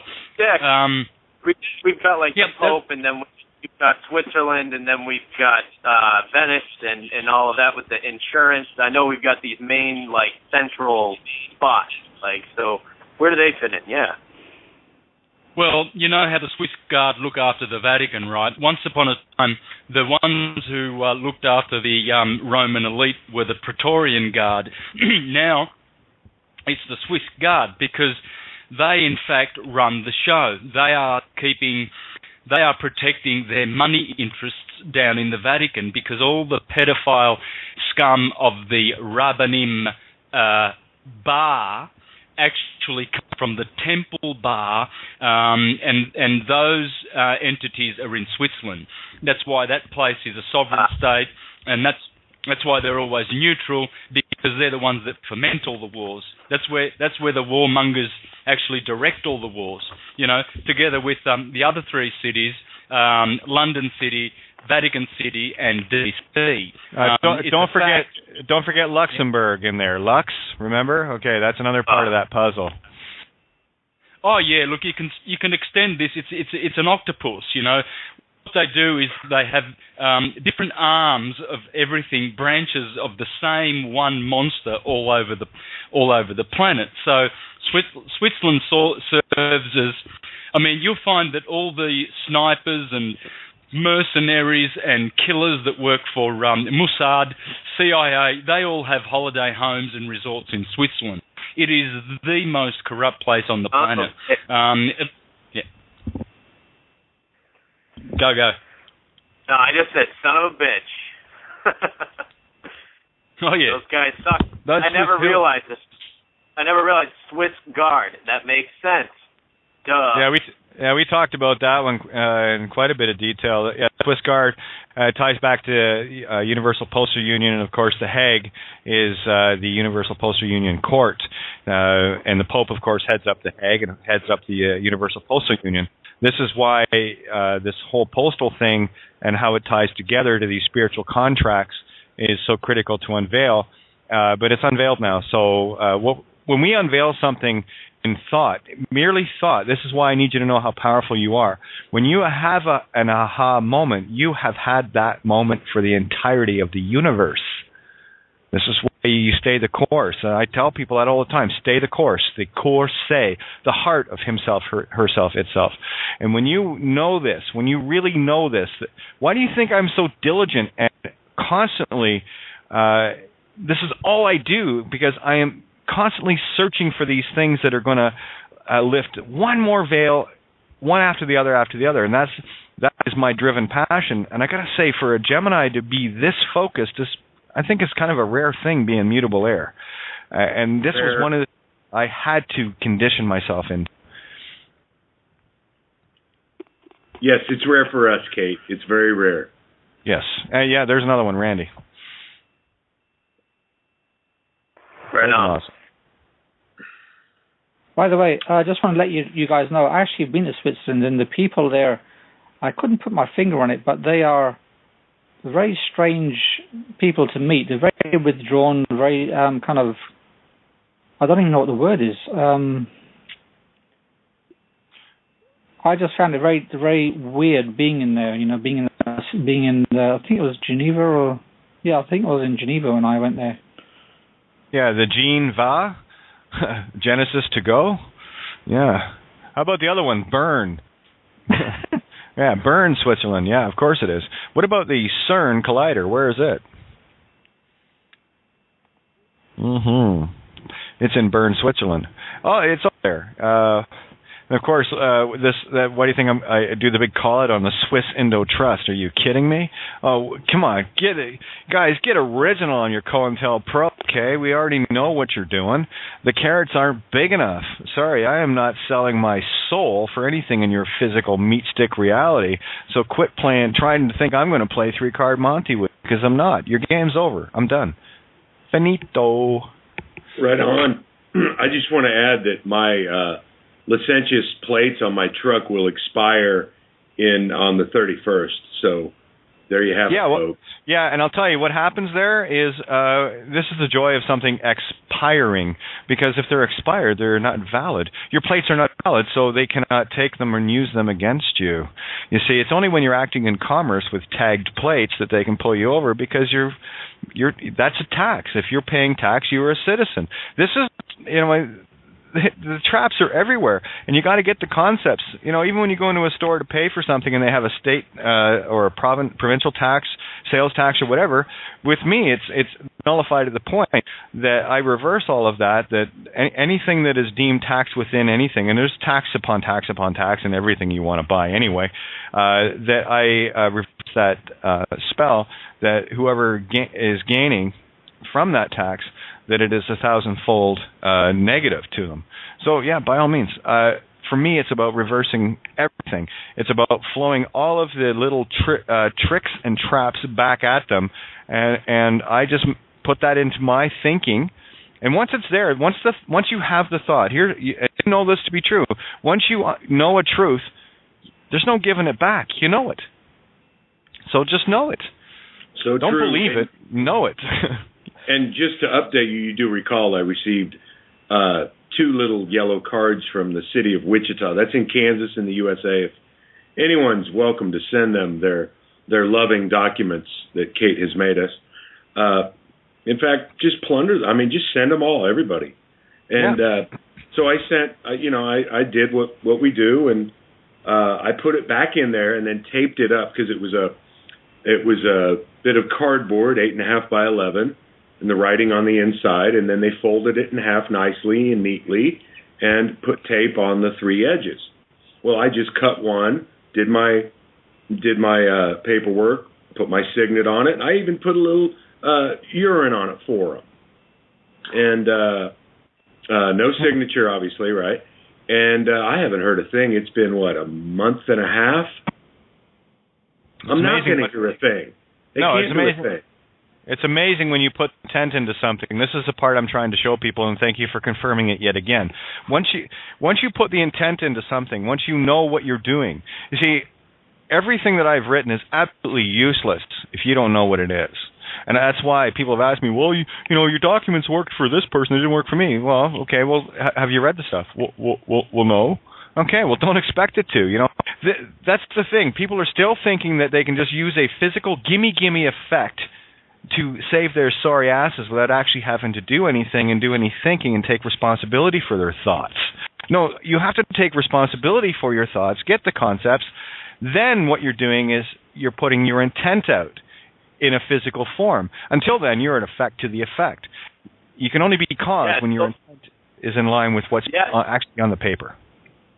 Yeah, until you get it, you're actually kind of causing a problem in a way, even if you don't intend to. It's just because you're not aware of the energy you're sending out. So it's kind of got to be responsibly managed in that way, I guess, right?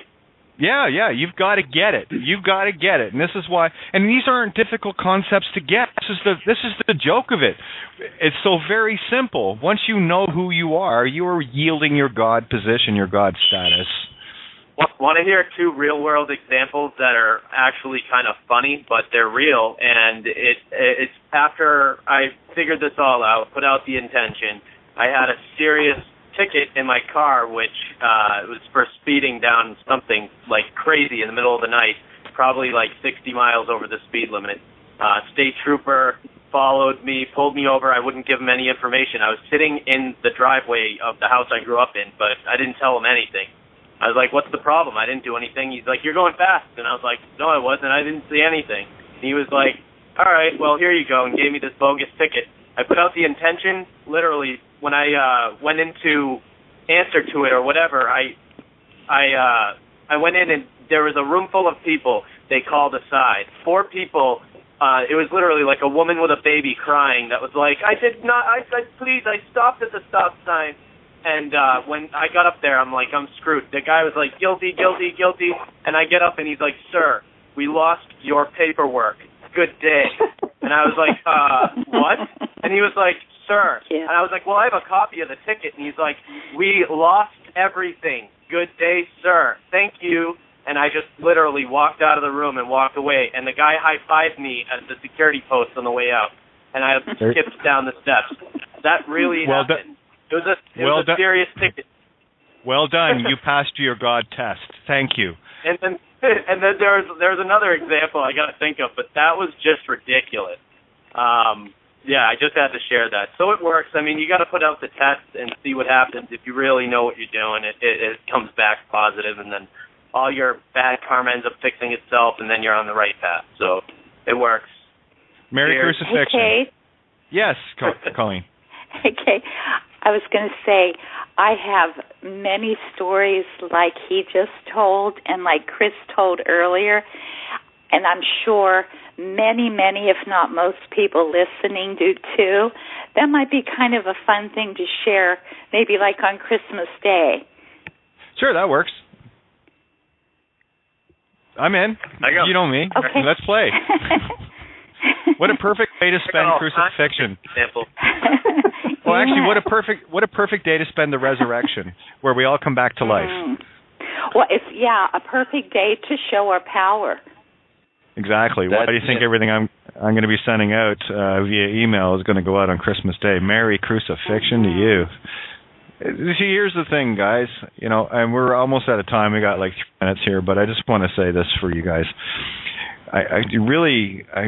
My wish is for you to see your power, for you to finally see your power that you wield, that there is no need or reason for fear, that fear is the illusion. And when you step into that power and you decide that you are your master and that you will serve no other, you put that intent out, then start walking in it. Watch your universe shift to such a degree you won't believe it, but you better, because it's true. And you'll know. You won't have to be convinced of it. You'll see it for yourself, and then you're going to say, that mouthy, tranny bitch was right. I don't need to be right. I just found this, and I'm just trying to share this one piece of truth with all of you. You are the most enlightened, most powerful aspects in the universe, and I can prove it. If you can hear my voice, you're me, and I'm you. We're all Ka-Ti, spirit of love, right? I'm just a clue. That is truth right there.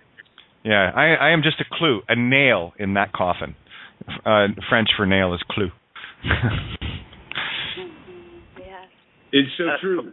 The employees I hire at the restaurant, I now have one who only gives me grief. One. And it started out, it was damn near all of them. And I just created this environment. Health department came in the other day. I know my brother still wants to be in their jurisdiction. That's something that that's his choice. That's his choice. He owns the restaurant. I respect that. And we had nothing. They had nothing. They had nothing. Clean, spotless, everything in working order, blah, blah, blah, up yours. And I told the guy, I said, normally if someone came in, I told my brother I'd put them in my common law jurisdiction. And he looked at me and didn't say anything. And then as he was leaving, he was talking to my brother, and I was standing there, and he said, be careful. And I looked at him and smiled. I said, you too? And my brother said, what was that about? And he said, I told him, I said, He said, don't do that shit to me. Don't get me into trouble. I said, don't worry. I won't. I so want to file paperwork for him, but it is his path. You know what I'm saying? Again, don't step on anyone else's willingness to fall flat in their face. The measure of your game is going to be the measure of your crucifixion. Those of us that have already been through the crucifixion are very, very happy to be on the other side of it. I would not want to be looking forward to that. Thank you. And on that note, I'm going to end it here because we're almost out of time. Santo, great big thank you. Final shout out from you, my friend. Yeah, look, Merry Christmas to all the good-hearted ones, the ones who are shining light. And as for the rest, the pedophiles and the ones who are intent to do harm, Merry kiss my ass. I love it. Good one, Sam. Okay, that's it. There's nothing going to top that. Amen, indeed. Well, listen, guys, we'll catch you tomorrow. Don't forget, 1 to 3 p.m. Eastern Standard, Outside the Box, Three-Fates Edition on criticalmassradio.co.uk, and, of course, back at the table tomorrow night, 7 to 9 Eastern Standard Time here, and I'm hoping that, Santo, you'll join us again tomorrow night. Might as well. Yep. Let's finish this 3 days of darkness off properly, shall we? Yeah. All right. Much love to everybody. Take care. So and much we'll talk to you tomorrow.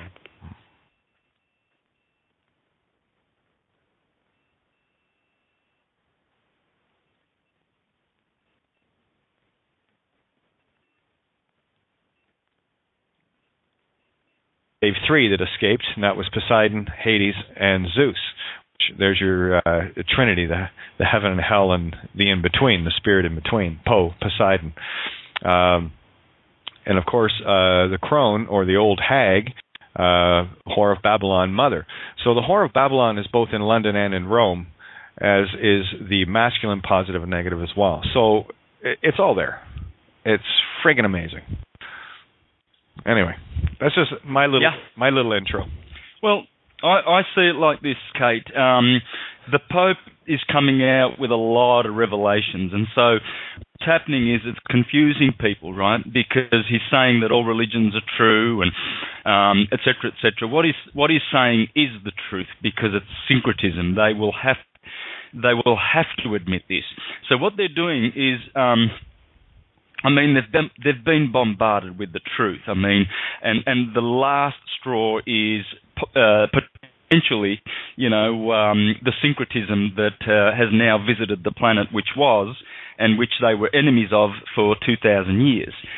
Syncretism ruled supreme for at least 500,000 years. Plenty of evidence of that.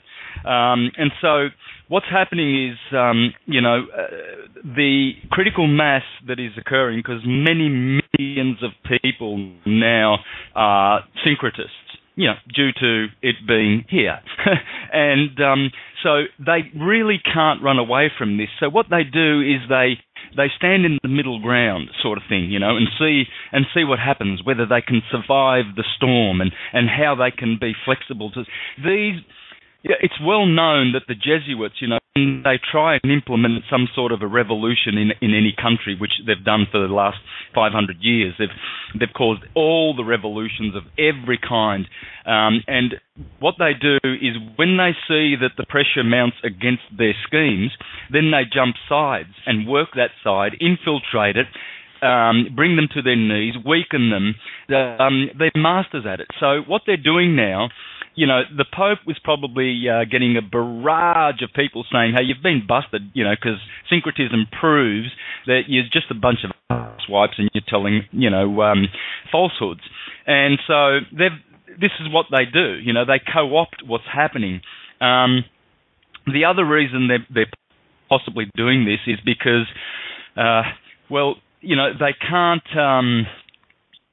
they can't be put in a predicament of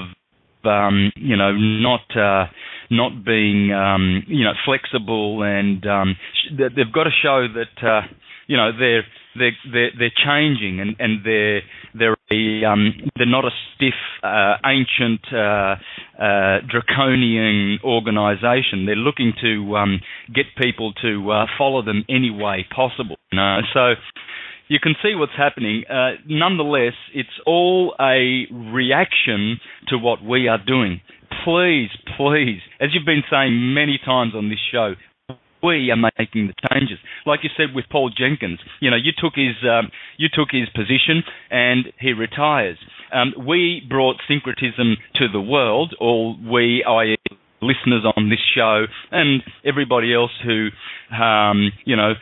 perhaps spread syncretism around.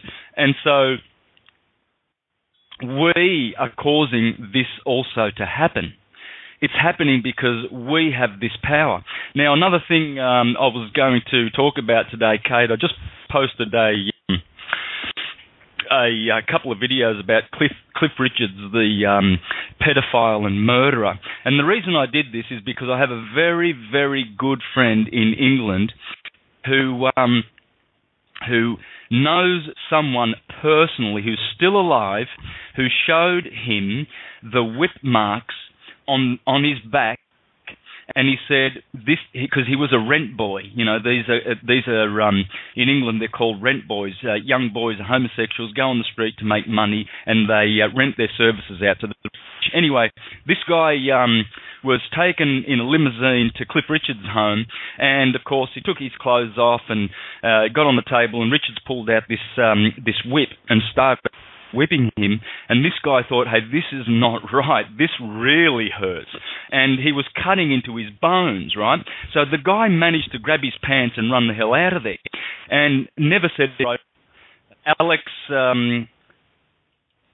Metrov or something like. He's the guy who was putting out all that fear porn about Nibiru coming and destroying. But he's made a joke of himself, and that was Retrov, Alexander Retrov. We went on that night. That was just ahead of everything supposed to be happening with him, and we came on to debunk that well ahead of it happening, which we knew it wasn't going to happen. So, that was the night that we met. I remember Gary asking, "Do you know Santos Bonacci?" And me, like an idiot, said, "Fuck, no, I have no idea who that is. Looking forward to meeting him, though. if he's a friend of yours, he's got to be cool, So it turns out, and that was the beginning of where we're at today. It was quite something. Yeah, good on Gary.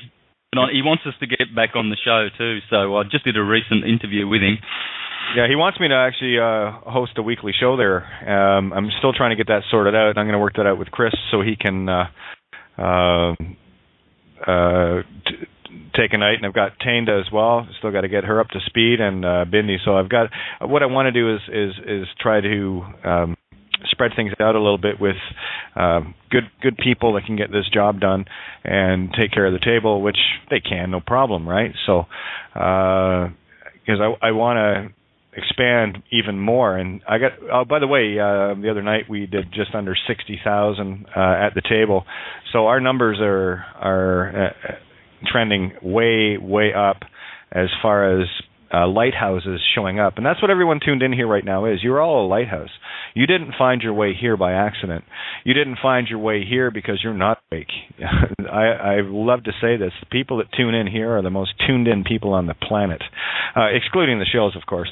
But they'll wake up eventually, especially when the horror comes down. They'll find their worthless pieces of paper not cashable for anything, and they'll find themselves looking to us for help, and we'll be there in terms of, when they're starving and need shelter and need help and what have you. But we'll be there. Don't worry. That's what we're here to do. Okay, Ray, I've given you the contact there for Ray. He's prepared to hop on. Okay. And yeah, look, I wouldn't mind doing a show with either Vin or Gary again, Kate, because since I went to Ireland and my good friend James Swagger taught me all about the pedophile orange Freemasons that are there raping the Irish people, and since I've heard that the Irish people are starting to lift their heels up again, and they're starting to fight back, I want to live and see with my own eyes the day that every one of them are either dead or in jail. Those orange motherfuckers, what they've done to the Irish people, it just breaks my heart. I can't get over what I learnt when I was in Ireland. And they were the ones that sent the police to come and bust out my syncretism that day. And I'm sure of it, and I'm going to get them back. And please, again, send this to the orange motherfuckers. You're going down, and Santos Bonacci will make sure that happens till I draw the last breath. Each one of you faggot pedophile motherfuckers are going down. And I want to see Ireland clean, and I want it in a month's time. So send it to all the orange bastards that you know, please, and free Ireland once more from the pedophiles. Did I mention that I was raised orange and rah-rah the Queen and Protestant and all the rest of this shit? Orange. Yeah. Oh, Ray, you're gonna have to turn your radio down, or Ray, you're gonna have to turn your radio down, Yeah, we're getting some background feeding there. Okay, there we go. Much better.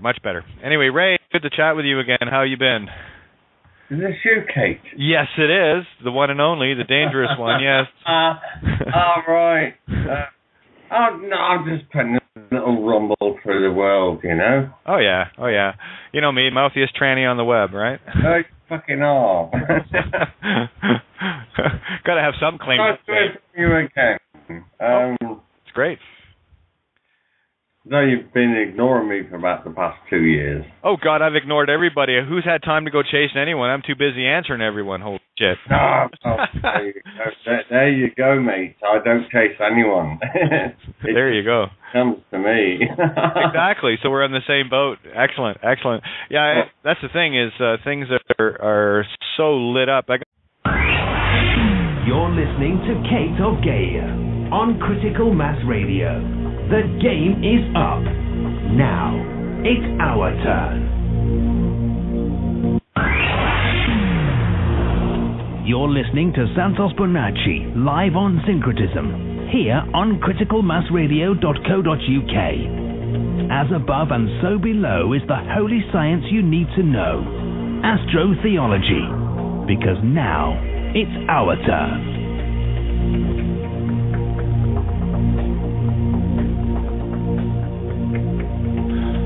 Good evening. Welcome to Outside the Box and Syncretism. It's kind of one and the same anyway, so there you have it. Yours truly, Kate of Gaia, at the helm here alongside Santos Bonacci. Santo, how are you doing?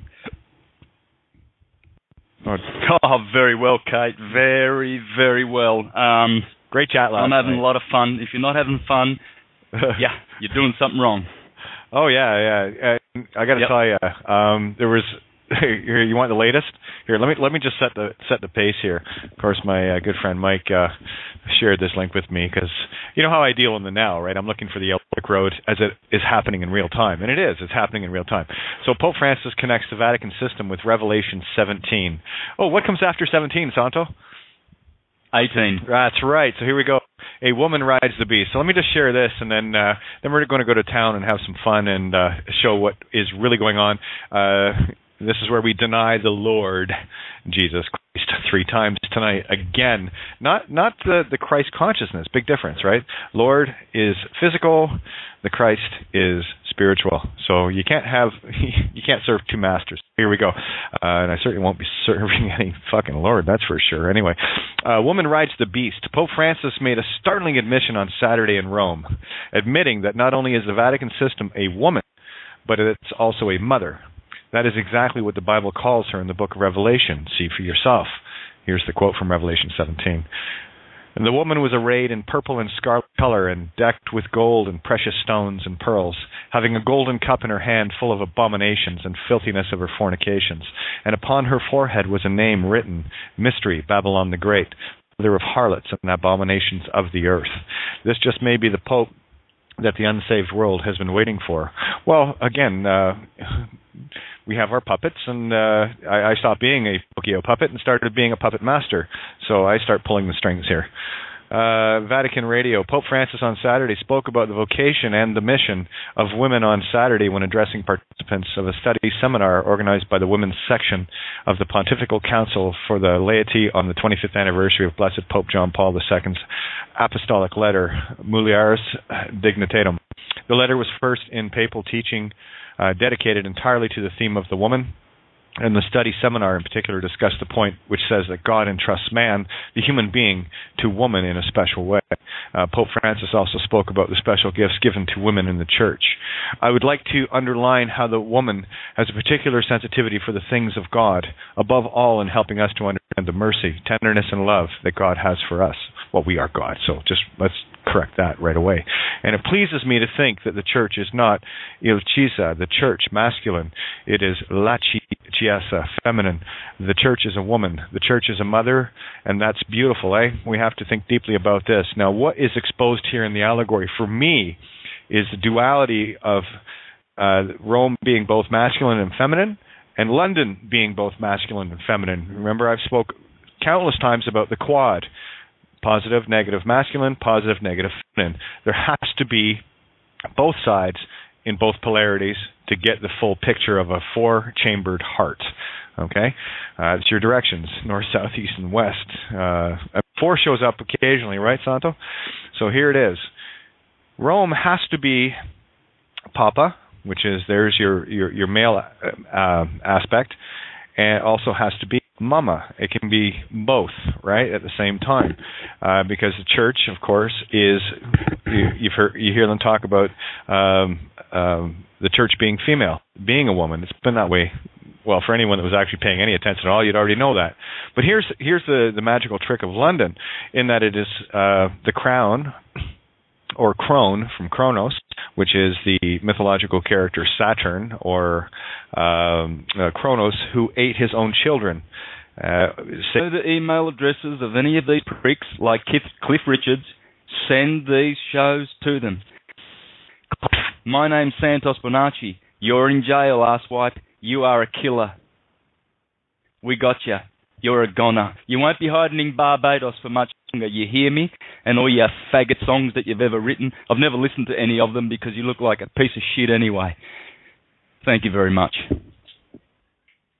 He does. He looks like a pimp. He's a dirty, filthy-hearted pimp, and he's going to jail. And I'll make sure of it, Cliff Richards. Santos Bonacci. Don't forget the name, arsehole. Absolutely. That's the lawful name, by the way. The living witness. Yeah, we're all living witnesses now. We all have lawful names. Do not assume or presume any legal name with me, because if you do, you're automatically deemed a fraudster and one that is willing to commit premeditated murder. As I said last night, if a human being can be a person, then a person can be a human being. A goose gander. And if you are attempting to murder somebody in the legal sense, then that is equally culpable on the living side as a human being. So just keep that in mind. I don't know how many aces I've handed out here at this table, but there's an ace of aces right there.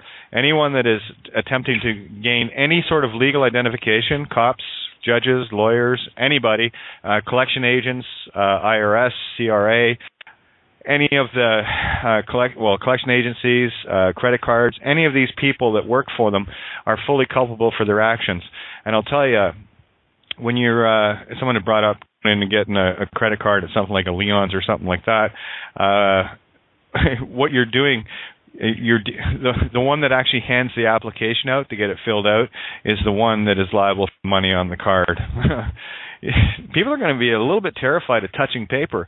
That's the problem with that Midas touch thing. Oh, that's a beauty. Yeah, right. Right now you understand the essay Midas touch. That's a beauty. So it's I've been doing my best to try to get all this information out as quickly as I can as it downloads, and it's not always easy. But there you go. Just saying.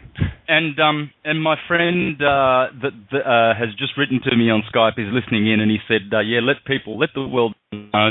The name is Ray Moore. I've known Ray for I know Ray. 2.5 years.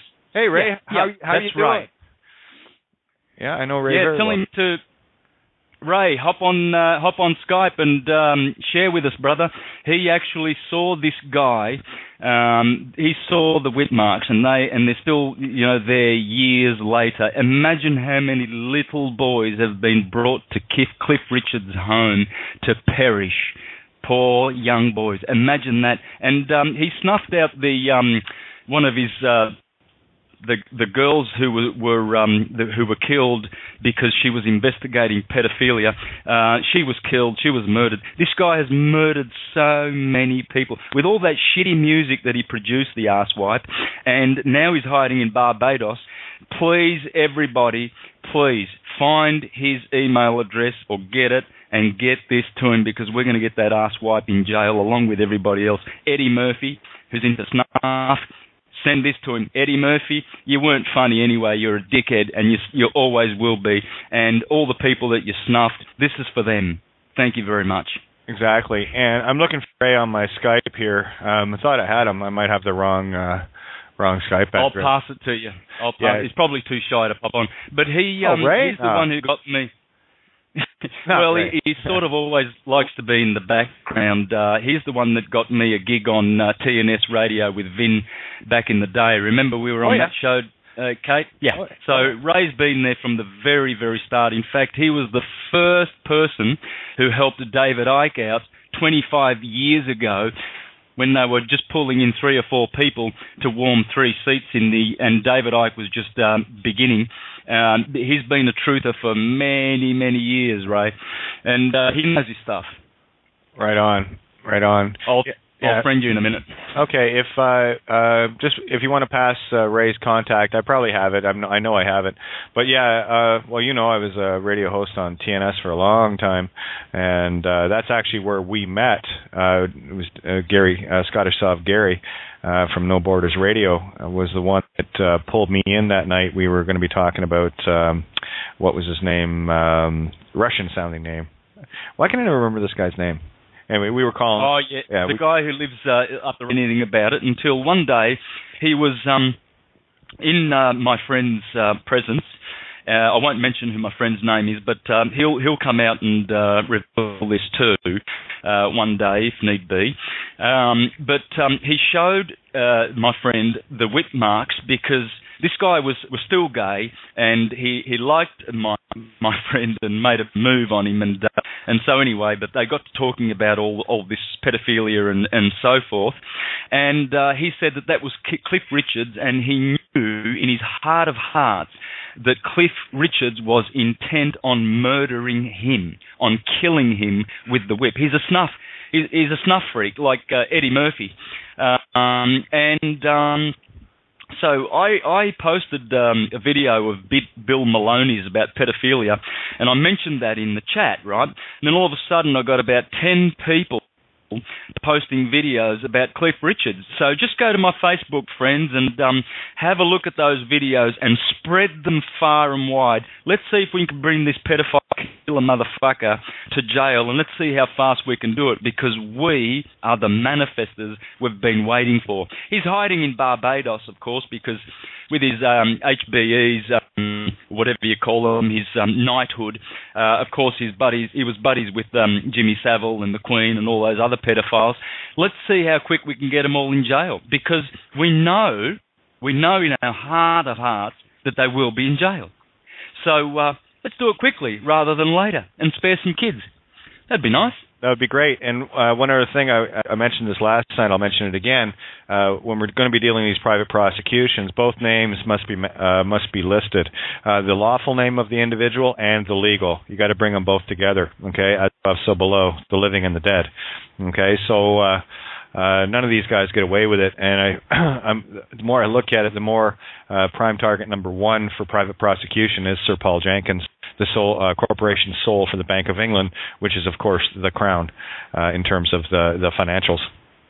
And everything that's happened as a result of that Crown jurisdiction, whoever's claiming top spot claims full liability and culpability for all agents working below them, such as the responsibility of being the top guy. And I also look to the elected Lord Mayor of the City of London as well as being the prime targets for any private prosecutions for the whole to come down.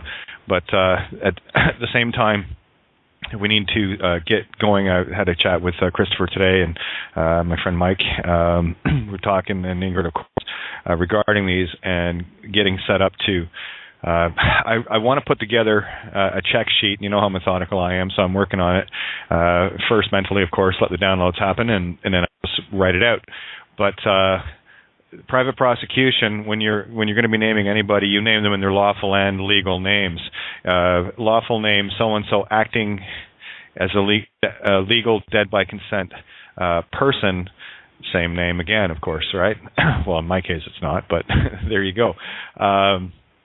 Just to give people the idea that you want to bring them in their living capacity, acting in fraud if they're dead legal fiction. And of course, any of those that are acting in any sort of title or office are by default already deemed dead by consent and serving the Crown and are fully liable for all statutes, regardless of rank and privilege.